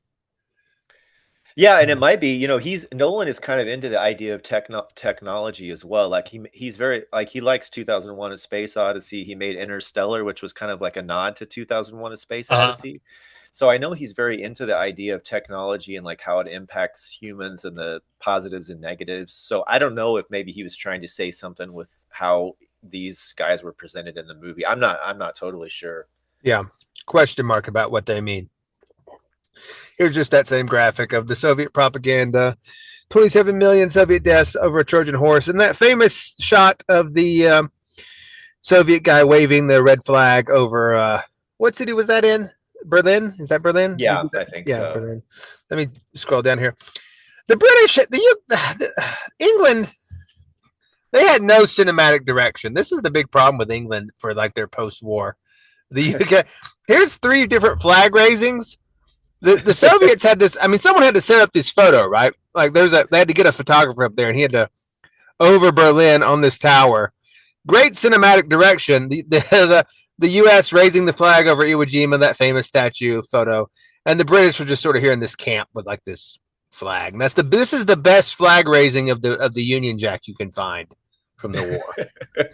Yeah, their propaganda is terrible. Their propaganda was awful. The U.S. and great. Say what you will, the U.S. and the Soviets had great propaganda machines. I mean, this is really where modern Hollywood cut its teeth, is like portraying the war as all good. When you learn how to do that, you're like, whoa, okay, Yeah, and while we're talking bad about the British, one of the themes in the movie is throughout the movie they're talking about the sea people, and everybody's afraid of the sea people and what they're going to do if they come to you. They're killing people, they're raiding and whatever. And then in the end of the movie, right, Odysseus and his crew realize they are the sea people. Like they're the people from the sea that are going around to all these different places, and they're doing terrible things. Yeah, which I just thought was an interesting thing for Nolan to because he's British, right? So right, yeah. I always think of the British as the pirates of the they were sort of like the pirate warriors. They were the sea people before World War II, for sure. And then they completely fell apart after the war, of course. Oh yeah. Everyone that fought in the war lost, even if they won. That's the thing. Here's Odysseus. He's looking sad and a little bit older. What about this scene? So this I think is one of the scenes where he's with Calypso, who's sort of a witch kind of nymph in the story, a succubus in the story, who kind of in the original story, Odysseus is a little bit more of like there's a little bit more of like Bronze Age morality, where he's kind of with her on purpose, like he kind of enjoys her company and stuff, Yeah. But in Nolan's interpretation, he's forgotten who he is. He's eating the lotus flower, which impacts his memory. He's not even sure how he got there with her. He's not sure how long he's been there. And so I thought that was a very interesting way. I saw that as Nolan kind of making a point to say that the masculine, the righteous order has been gone for so long because it's distracted with social media, distracted with entertainment, distracted with drugs. I mean, actual sex, drugs, and rock and roll. Like right after. Boomer. Like that's what Circe is. She's here with Lotus. He's eating the lotus. It's a drug. He's having sex with Circe, and so that's what you did after you completely collapse your moral center. To distract, you can either face the guilt of it, or you can just distract yourself with earthly pleasures. Yeah, and you can do it for years and years. You lose track of time. Exactly. I just included the scene, Homer's Odyssey versus Nolan's Odyssey. This isn't really fair because we're not done or even close to but if you had to give a summation of like what the big differences are between Homer's Odyssey and Nolan's interpretation, beyond what you've already done, could you put it in a thesis? Yeah, I mean, Homer's Odyssey and Nolan's Odyssey both kind of have a central theme of what you're looking for all along is what you had, Yeah. and they both kind of have that as a central theme. But Homer presents it in sort of a very Bronze Age morality, where you know Odysseus is kind of like lost up by his own ways. He's kind of he's just he's looking for something. He's kind of lost doing various things and fighting different monsters. And whereas Nolan presents it as very much more of a moral ethical core that's been damaged, and he's trying to figure out how he can go back home without with trying to wrestle how he's broken the world, basically.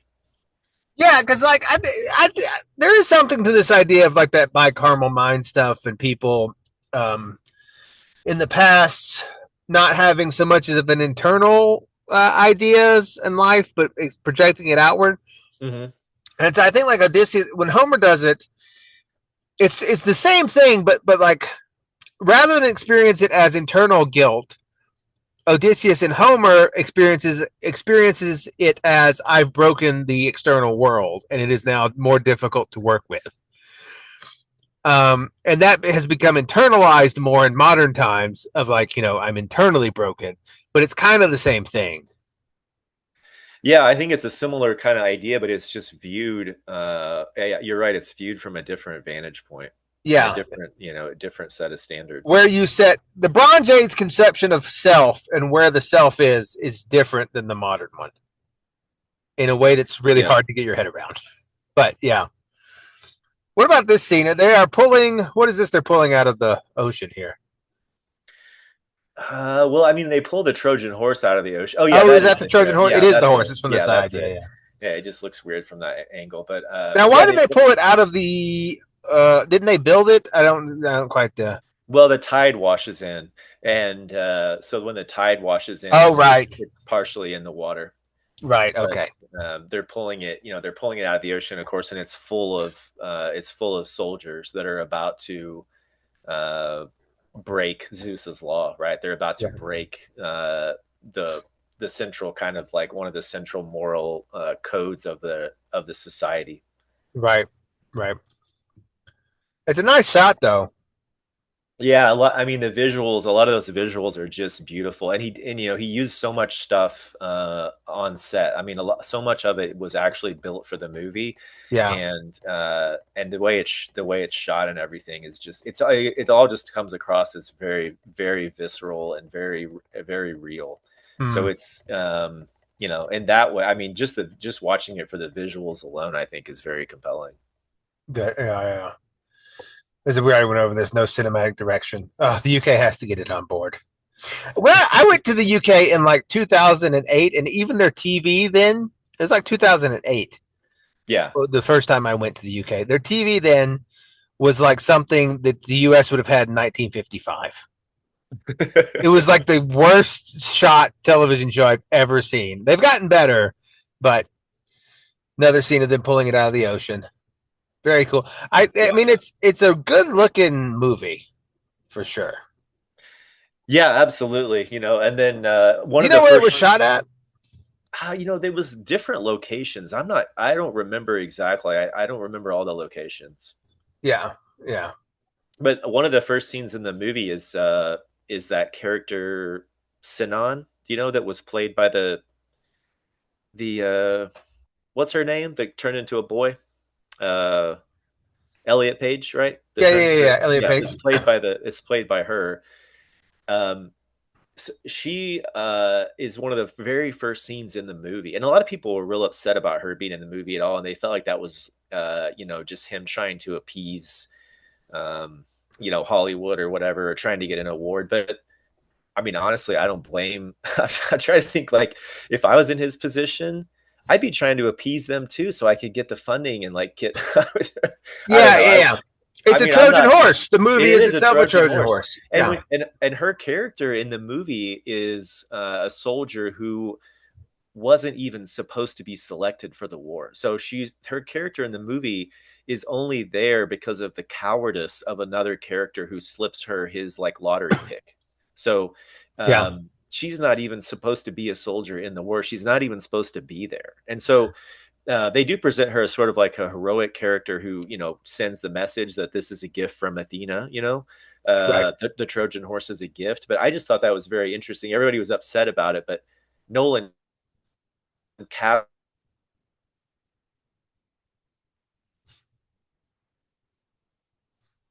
someone else basically, which I just thought was a very tricky thing to do. Yeah. The it kind of reminds me of the movie 300. You saw that movie? Yeah. That was also a Trojan horse, in my opinion, and it had a very right-wing message of like, heroism, brotherhood, courage, and also the deformed person is going to betray you. Yeah. Like the weak deformed person, and also the bad guy's like this weird androgynous gay guy, and all this stuff, and the East is bad and mysterious, and all that. Yeah, and the white bodybuilder guys are going to save. They're going the white body, but they got away with it. How did they get it past Hollywood? By just making it like very homoerotic.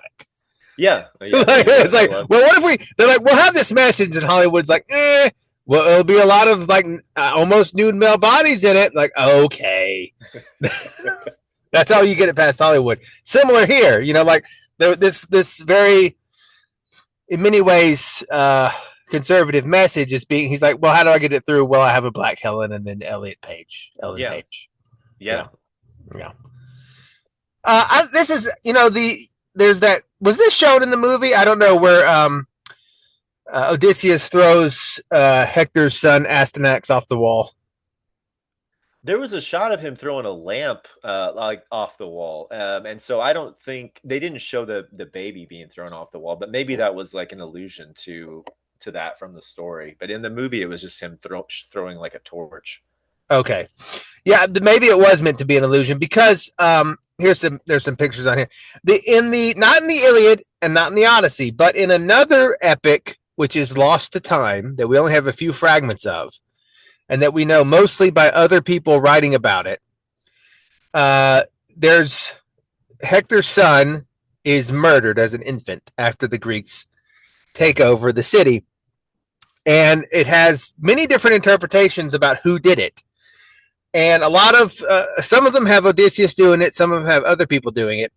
And the reason being is like Odysseus is like, look, and some people have interpreted it as this, like the gods warning him about this, others just his own cowardice. Others praised it as practicality. And this is the ancient Greek equivalent of the question, would you kill baby Hitler? Because the thing is, if you let this baby grow up, who you've just taken his kingdom, he's going to come for revenge. And by the time he does that, you'll be much older and unable to defend yourself and your kingdom. And so if you kill him now, maybe that saves you in the future. And Odysseus has this thought, like, we can't let Hector's son live. He will grow up and try to take revenge on us. He'll amass an army somewhere of barbarians and he'll come after us. And so he throws the baby off the wall. But some versions of the story, he doesn't. And this is kind of the ancient Greeks going back and forth about this same question. Well, would you kill baby Hitler? If you could avoid it all, would you do this infanticide? This has allusions to, of course, the Massacre of the Innocents. It's the same motivation that Herod uses to kill the infants to get rid of Jesus. The same sort of motivations that Pharaoh uses to kill all the Israelites for Moses. Moses in a basket. I've got the different pictures here. Got a little chubby baby with a Hitler mustache. And so they didn't put this, but if it was like pretty blatantly throwing a fire over the window, I think that may have been an allusion to that, because it's really hard to get anyone to sympathize with your character if you show them throwing a baby over the. I don't think you could put that in the actual movie. If the opening scene is him throwing a baby off the wall, then it's like, well, yeah. But that's the thing. Like he's using the same logic. Odysseus is using the same logic as most people would today. In fact, most of our war fighters and like, we have to, if we kill them now, it saves it in the future, right? And is that true? Is sort of the question. Is that is that a valid thing to have done or do? Yeah, and I think it's like representative of this sort of post-war morality too. That you have this people have this concept of like, oh yeah, well we could have like avoided the whole thing if we'd killed a baby, and it's Yeah. like, It's like, do you you want to know, go down that road? You know? yeah, Where you- it's a crazy thing. yeah, but these same moral questions have been going around forever because this is the ancient Greek version of like, well, if you could have, should he have done that? You know? And they had different stories where sometimes he did and sometimes he didn't, depending on what the author thought. And so we don't know if there was a real Odysseus or an equivalent, if he really did this or not. But he sort of exists in a quasi-quantum state where he did and didn't at the same time. Mm-hmm. This is the scene, I think, of when they're sacking Troy. Am I correct here? Yeah, that's when they're, when they're sacking Troy, which is another scene that's just like wonderfully shot. And there's all these real world effects of buildings falling over and things. And the sound design is incredible too. So watching this in the theater is just, I mean, it's so loud. It's unbelievably, it's unbelievably loud. My youngest son was covering his ears during a lot of these scenes.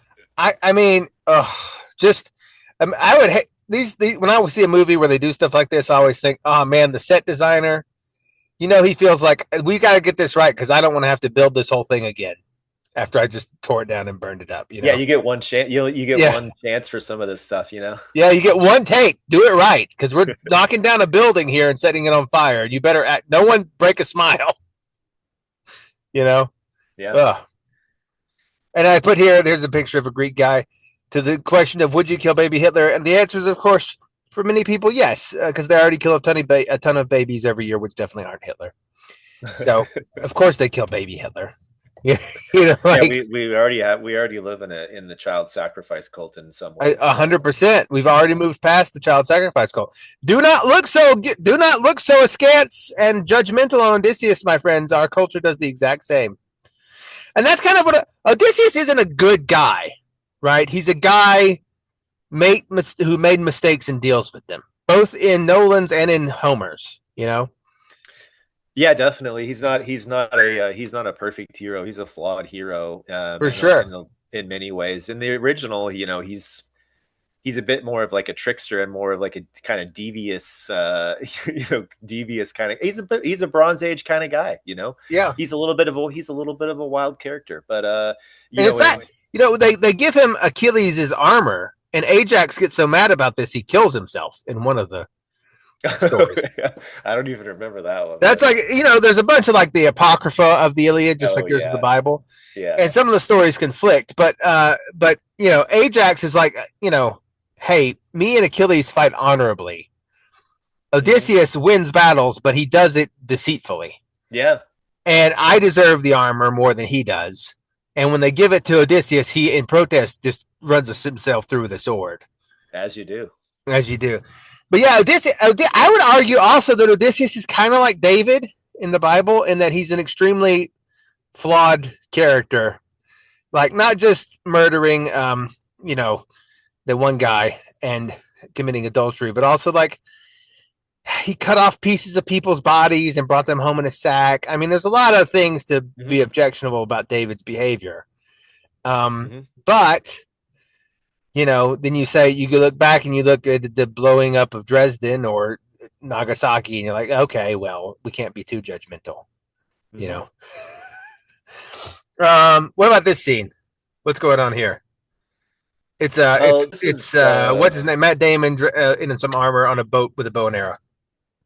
I think that's the part where they're the guys who are like 7 feet tall and wear armor, of course, like come out to their boats and they're pretty much just destroying like half of his fleet and a bunch of his men. And they're trying to fight him off, with bows and arrows, which barely even work because of their armor. So they're pretty much getting wrecked. If you have medieval armor against a Bronze Age bow, it's not going to do anything. Yeah, the only way you're going to steel win plate is if you shoot them in the eye, basically, like where they can see out through their eye. That's it. Yeah, steel plate is going to do. You're not going to do anything. How would you? Did they? I always wonder when they like talk about these, not only in the Odyssey but in other things, or the Spanish when they talk about running back to the boats. How quickly could you launch one of these boats? It's like it'd take a while to push it off into the sea or whatever. I mean, I'm sure it would take me a good 30 minutes at least. Yeah, like this is going to be a slow escape, guys. Know what I'm doing, yeah. This is going back to Would You Kill a Baby? The other big Odyssey thing recently has been the Epic, which I talked about. Have you listened to this album, the musical? No, I've heard of it, but I haven't listened to it. It's great. You're gonna love it when you do. Awesome. It's incredible. And again, made by Zoomers who are taking it up. I think legitimately because they're wrestling with these same problems now. Because okay, we all get it. People did moral things, but now have we wallowed in that guilt enough? What do we, And there's a scene in the scene where he is in the very first song of the musical. Odysseus is on the wall, and Zeus gives him a prophecy and says, "Listen, if you let Astyanax, Hector's baby, live, he's going to come kill you and your family and your wife and your son. Full stop is what's going to happen." Prophecy from the gods. And Odysseus says to him, "I could raise him as my own, and he has all these things. What if I banished him? What if I, he's like, nope, it's not going to work. Everything you do, this is the only way you throw him off the wall now." And in the song that Odysseus is singing, he's like at war with himself about doing this. And he has this great line. All the lyrics are great. When does a comet become a meteor? When does a candle become a blaze? When does a man become a monster? When does a ripple become a tidal wave? When does the reason become the blame? When does a man become a monster? And he's like, that's a theme that runs through the whole musical is if I kill this problem now, isn't that better? Right? Then I will regret doing it in the future. Yeah. And this is kind of the reasoning that's driven all post-war morality is consequence. There's not like a base. There's not like what's right and wrong intrinsically. It's like what is going to be the consequence at the end. It's a pure, what do you call it? I forget what the name of that philosophy is where you just worry about the outcome. Someone's screaming it at their phone now or their car. But where you just I know what you're talking about. A purely consequential view of morality, like what produces the best outcome and not like what is right and wrong of itself. Great yeah, definitely. Yeah, absolutely. I mean, we were just talking about the child sacrifice cult, and that's the way they 100% comes if I do it versus if I don't do it. What's the better outcome? Yeah. When does a candle become a blaze? Yes, this is a small problem now, but if I let it go, what could happen? Mm-hmm. What about Black Helen of Troy here? You have anything to say about her? Yeah, I mean, the interesting thing about her in the movie, like I said, was that she just is she's really not in the movie very much, right? And they really just kind of present her as someone who was involved in the original Trek.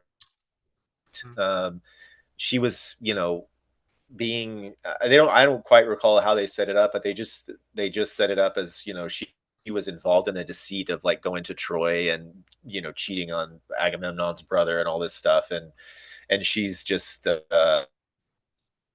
she's not like a heroic character at all, and she's not like she's not even like they show her later in the movie when she's like years later, and half of her face is scarred, so it's implied that she maybe was abused or something, and the guy even says the face that launched 1,000 ships, or maybe it was 500.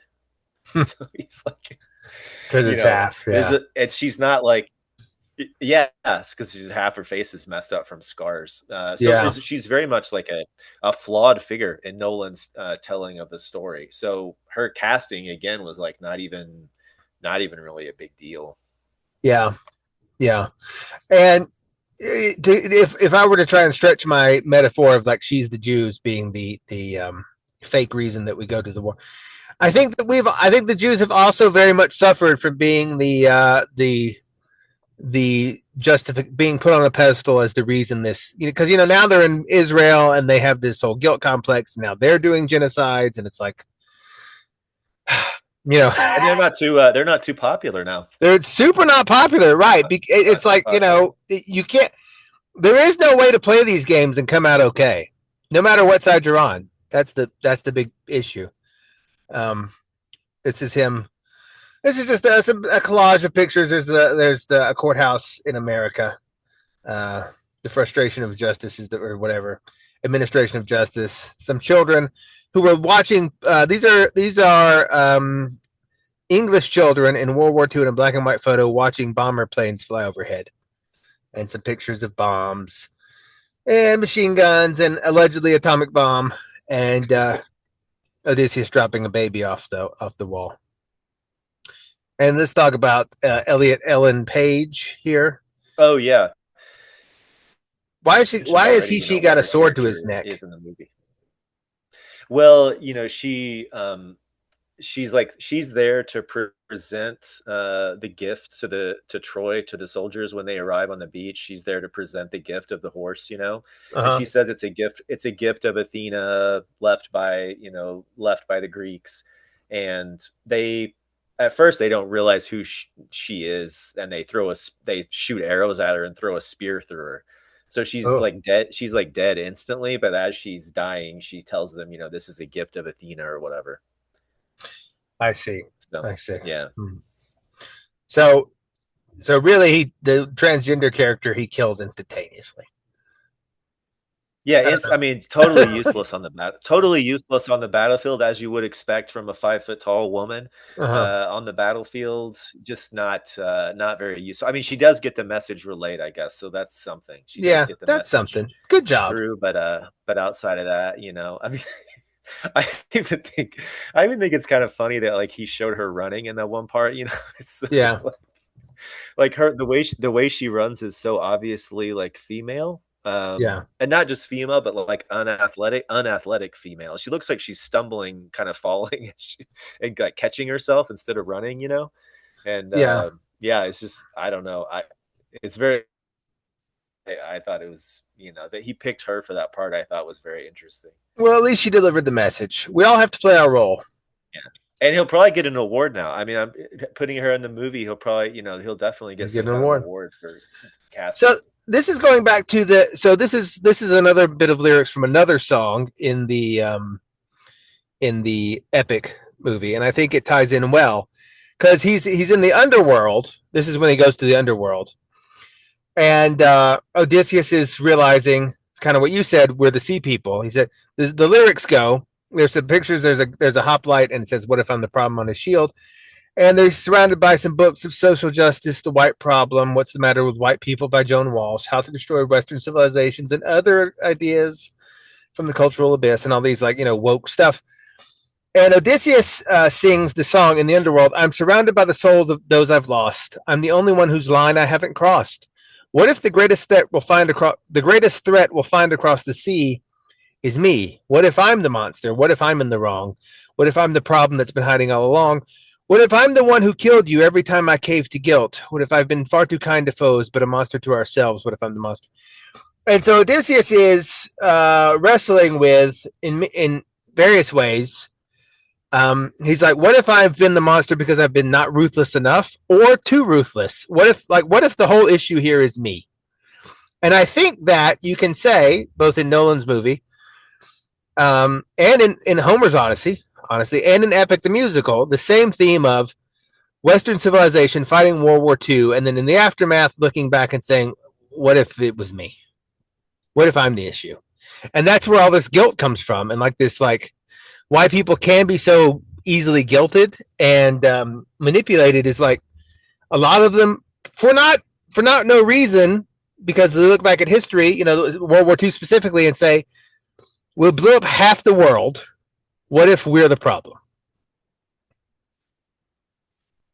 Yeah, 100%. And I think that's that's a part of the movie that's, I'm sure that when libs watch the movie, they'll be all in on that part of it. Be very, very excited to hear that. But they're going to have to wrestle with the movie that's in the way that it requires the return of that person to reach resolution. Without the return of Western civilization, without the return of Odysseus, there is chaos. Yeah, and the other side that Odysseus sings these two things, which is great in the musical. He's got this one. I have another hoplite. Oh, excuse me. And he says his shield says, "Ruthlessness is mercy upon ourselves," which is a lyric repeated in the musical. And he's surrounded by both Ukrainian Nazi stuff and original Nazi posters and allegedly neo-Nazi stuff. And he sings, "Does a soldier use a wooden horse to kill sleeping Trojans because he's vile, or does he throw away his remorse and save more lives with guile? If I became the monster and threw the guilt away, would that make us stronger? Would it keep our foes at bay? If I became the monster to everyone but us and made sure we got home again, who would care if we were unjust? If I became the monster, then I'll become the monster. I will deal the blow, and I'll become the monster like none they've ever known. So what if I'm the monster lurking deep below? I must become the monster, and then we'll make it home." And so the lib position has been, we're the problem. And then the more farther elements of the right, and I have tried to thread this needle in the show. Like, well, you both have, like, I see what you're saying. The is like, well, okay, but then we'll just die, and so will everything else. And so this line is perfect. If I became the monster to everyone but us and made sure that we got home again, who would care if we're unjust? Like, if we just do it, who's going to care? Right? Mm-hmm. If we just become the monster, maybe that's required. And these two, Odysseus in the epic, the musical, is fighting this war amongst himself. Like, well, is mercy a thing that I should have? And I've been a problem in the past, or is that going to get me killed? And this is kind of the struggle that Western civilization is having amongst itself right now. I don't know if that makes sense. No, yeah, totally. Yeah. And the movie makes that clear too, that he's in a struggle of trying to understand how he can come home, like what he has to be. Yeah. Remember, and how he has to come home and what he has to do when he gets there. Yeah, because like you can get home, but like if you there's another scene. This is I think the greatest song there's some pride flags on this one, and some trans flags, and a disability flag, as well as a pair of bloody hands. Did you know that's the disability flag? This black one with like green. No, I never even. Yeah, it's the sign. I like it. I mean, it looks like a flag of like a country in Africa. Really. Yeah. It's the nicest one of the three, I think, but this is for disabled people. But because, so when you have these two, what do you do to get home? So both in Homer's Odyssey, I don't know if this scene, does he go to the underworld in the Nolans?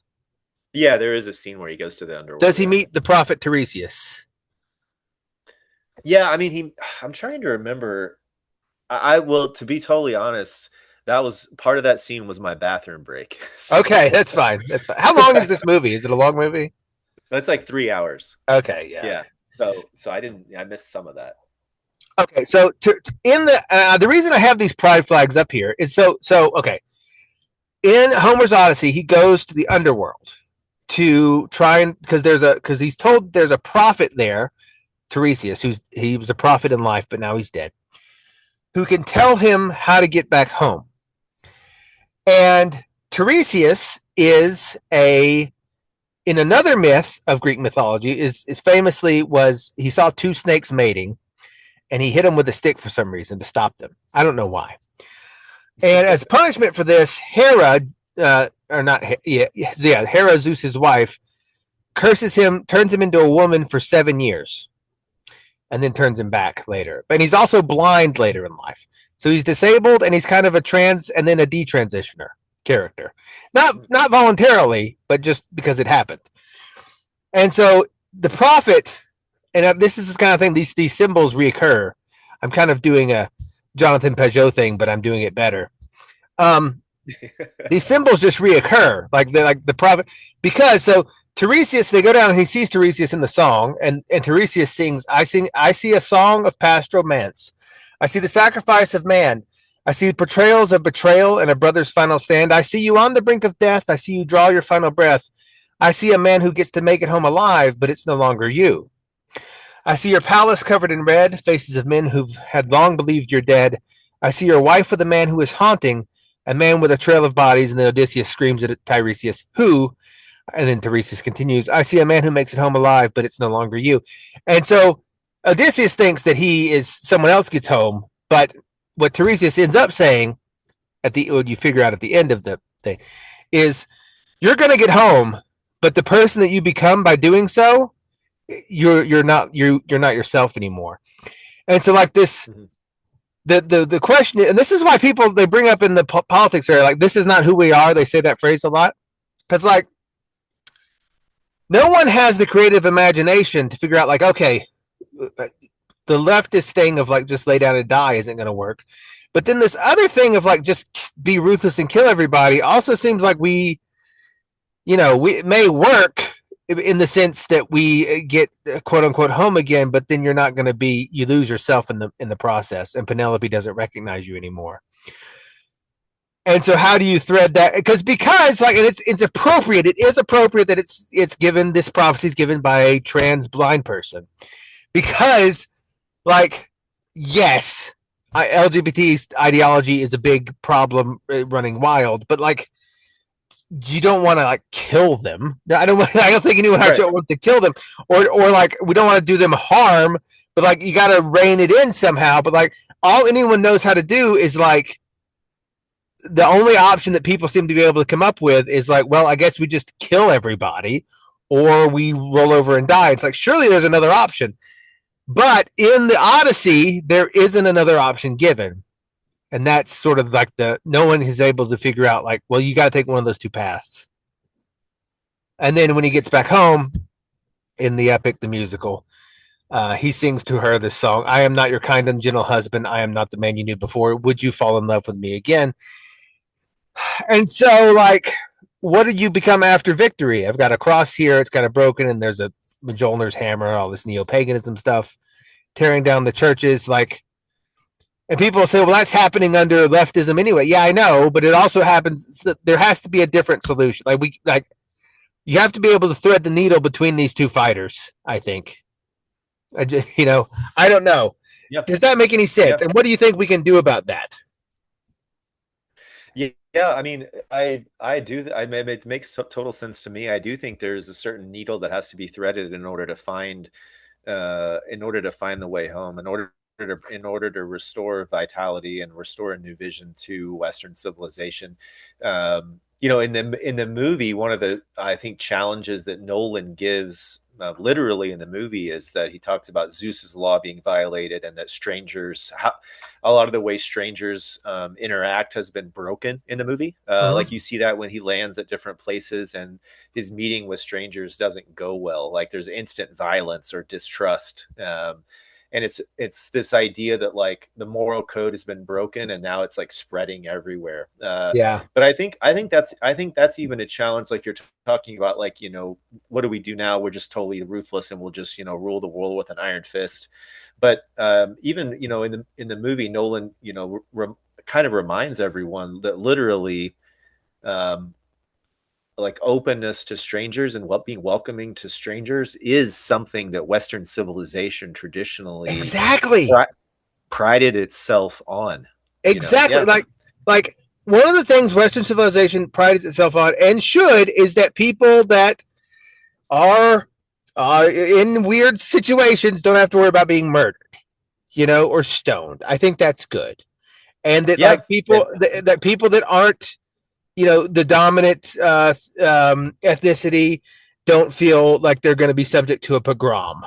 I think that's, but then, like that, if you do that, you lose what makes Western civilization special, and you just sort of revert to barbarism, and then there's nothing special about it. But then, like, the other side is like, but if we keep on this path, then we just get overrun with everything collapses. And I think the thing I've been trying to do on the show a little bit, and is like, I think that I put a cross between these two guys. I think that the Christian way is supposed to be that middle path, but unfortunately, almost all of the Christian leaders do not see this at all. They're so scared of the ruthlessness is mercy upon ourselves guy that they fully jump to the other side and only have the we're the problem position. And so they're not being helpful. Yeah, there's no, No, and in the movie, in terms of the movie, somebody has to return home, maybe in the movie, in disguise and with a bit of treachery and a bit of deceit, but somebody has to return home. And most of the suitors, the schemers and the dishonest cowards and those people that have tried to leech off of the absence of the ruler and leech off of the absence of morality and order. Uh, like in the movie, those people have to be killed. Yeah. So, Yeah. so there's like a certain amount of ruthlessness that's necessary, or a certain amount of like restoring order that's necessary. But also in the movie, he doesn't kill everyone, and in the book, he doesn't kill everybody either. Some of them in the book like plead for their lives, and he accepts them or whatever. But in the movie, some of them kneel down, and if they kneel down before him, he stops. He doesn't kill those people. They're allowed to live and go on.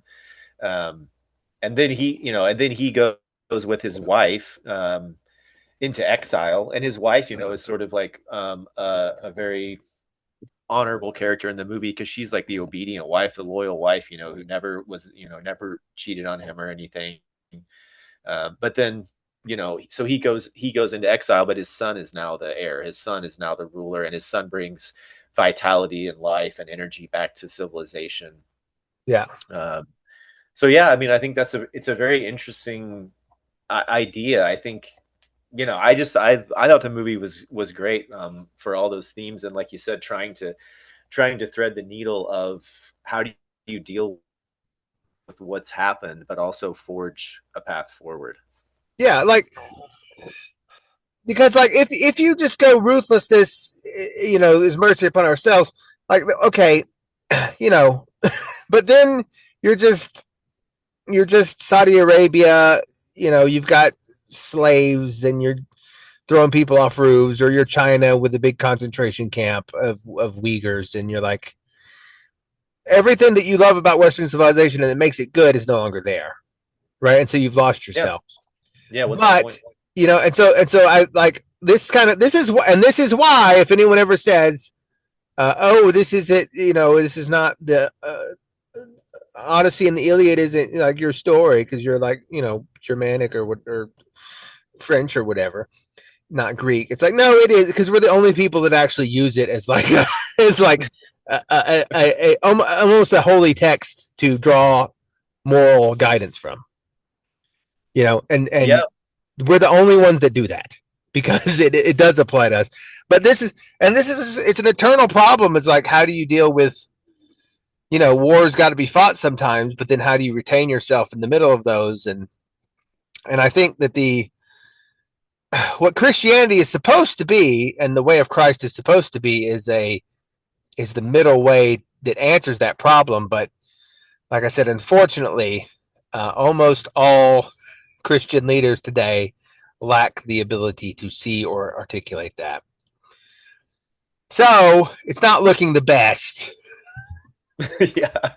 I find for like a peaceful vitality there. Yeah, it's not looking the best for a peaceful resolution. Either the ruthlessness is mercy upon ourselves guys are going to win, and it's going to be, or the other, and it just is a slow into more rapid decay into chaos. I don't know. Yeah, I don't know what the solution is. In the movie, the solution is more violence to clean out to clean out the riffraff, and then the hands very dirty and wasn't involved in a lot of the violence, and who's mostly innocent. He steps forward to go on and lead. Yeah, I mean, maybe there's something in that. Like those who have been guilty of doing the wrong have to step down, which certainly did not happen in the American case in any way, at any rate. And they have to give it to a worthy. You can't just give it to anybody. A worthy heir who still has his hands clean, maybe of blood. Yeah, I don't know who has their hands clean though of World War II that's capable of leading Western civilization currently. I mean, maybe it just could be the future Americans who are detached from it. The son of America who are related to it, and it was our grandparents that did it, but we were mostly innocent. We didn't really do it. Yeah. Yeah, I mean, but yeah, I don't know. More recent generations have not learned this lesson and just continue to blow up places for almost no reason. But I don't know Nobody seems to be learning the the lesson. lesson. Yeah. But anyway, thank you for coming on. Tell everyone a bit more about yourself, since you've been a MapSock listener for so long. Like, what do you do? What do you for fun? What's your stuff? I know you lift weights. Yeah. I love to lift weights. I used to compete in powerlifting, Olympic weightlifting. Now I'm old though. Now I'm going to be 50 soon, but I'm old. So yeah, I'm like, I just do it to kind of stay in shape and have fun. Do stuff. I love doing that with my kids. I golf with my kids a lot. Yeah, we just do a lot of outside. We just do a lot of outside stuff. I spend a lot of time in hospitals like you have before. So. Oh, really? Yeah. Yeah. Like for work or otherwise? Yeah. That's my daytime activity. Okay. Yeah. It's a lot of hospital time. Yeah. There's so many issues with healthcare. It's another show entirely. That's a whole other topic. There's so many problems. Yeah. It's like so riddled. It's so dysfunctional. Not even approaching the topic of health insurance and like what should be done about to solve that issue. Just how the system runs is like so dysfunctional.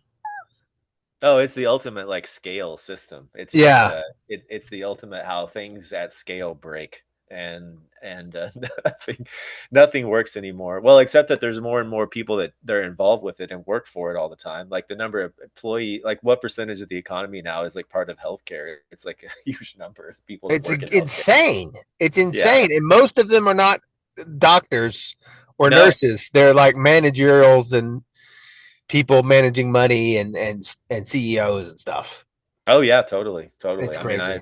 I spend, I see patients, all the time, but I also just spend a large part of my patient and reports and metrics and stuff just so I can send to managers. But that's the way it goes. Yeah, I don't even think doctors are really in charge of the hospitals anymore. They lost that a while ago. Well, there's a lot of, there's so many protocols and different things now that it's very guided. There's a lot of stuff that's very guided. Like they have so little freedom to like do things and like follow their gut on stuff. Yeah. Yeah. Occasionally there's the opportunity for, the art of medicine. We like to say we're going to do a little art of medicine on this patient here, So that's allowed. It's allowed sometimes. There's little pockets where you can do that. You can do it back in the OR because you can almost anything is allowed back there. Nobody's watching. Yeah, nobody's watching, and it's like no one else knows any better. You've already cut them open, so I don't know. Put them back somehow. Yeah, whatever. Nobody will. That's fine. Once you've cut somebody open, it's like, well, do what you gotta do to get them back. I guess we're not going to be too fussy. Yeah. But. Yeah, thanks for coming on. It was great talking to you. Great talking to you. Thanks for doing the show. I love it. Tell me your PRs on lifts before you go. My old PRs on lifts. I did squat 575. That's really good. I bench pressed 405. Whew, that's good. I deadlifted 600 even. Nice. How tall are you? If you don't mind saying. This was all 6'1". 6'1". Yeah, that's pretty good. I'm 6'1", and I weighed when I did all those lifts, I weighed 250. I was pretty big. I was pretty heavy, but now I weigh I try to keep it under 200. Yeah, it's under 200. I'm already, my knees are falling apart, and I'm old. I got to keep it. Powerlifting is great, but it does every powerlifter I know they have to slim down it. So you can't. It's very difficult to walk around at 250 your whole life. No, it's even when I was in my 20s doing it, it wasn't fun at all. You did some of that stuff too. What did you get your lifts up to? I never did lifting for numbers or competed. I just lifted a lot. I did, like I said, I sumo wrestled, which you had to be big-ish.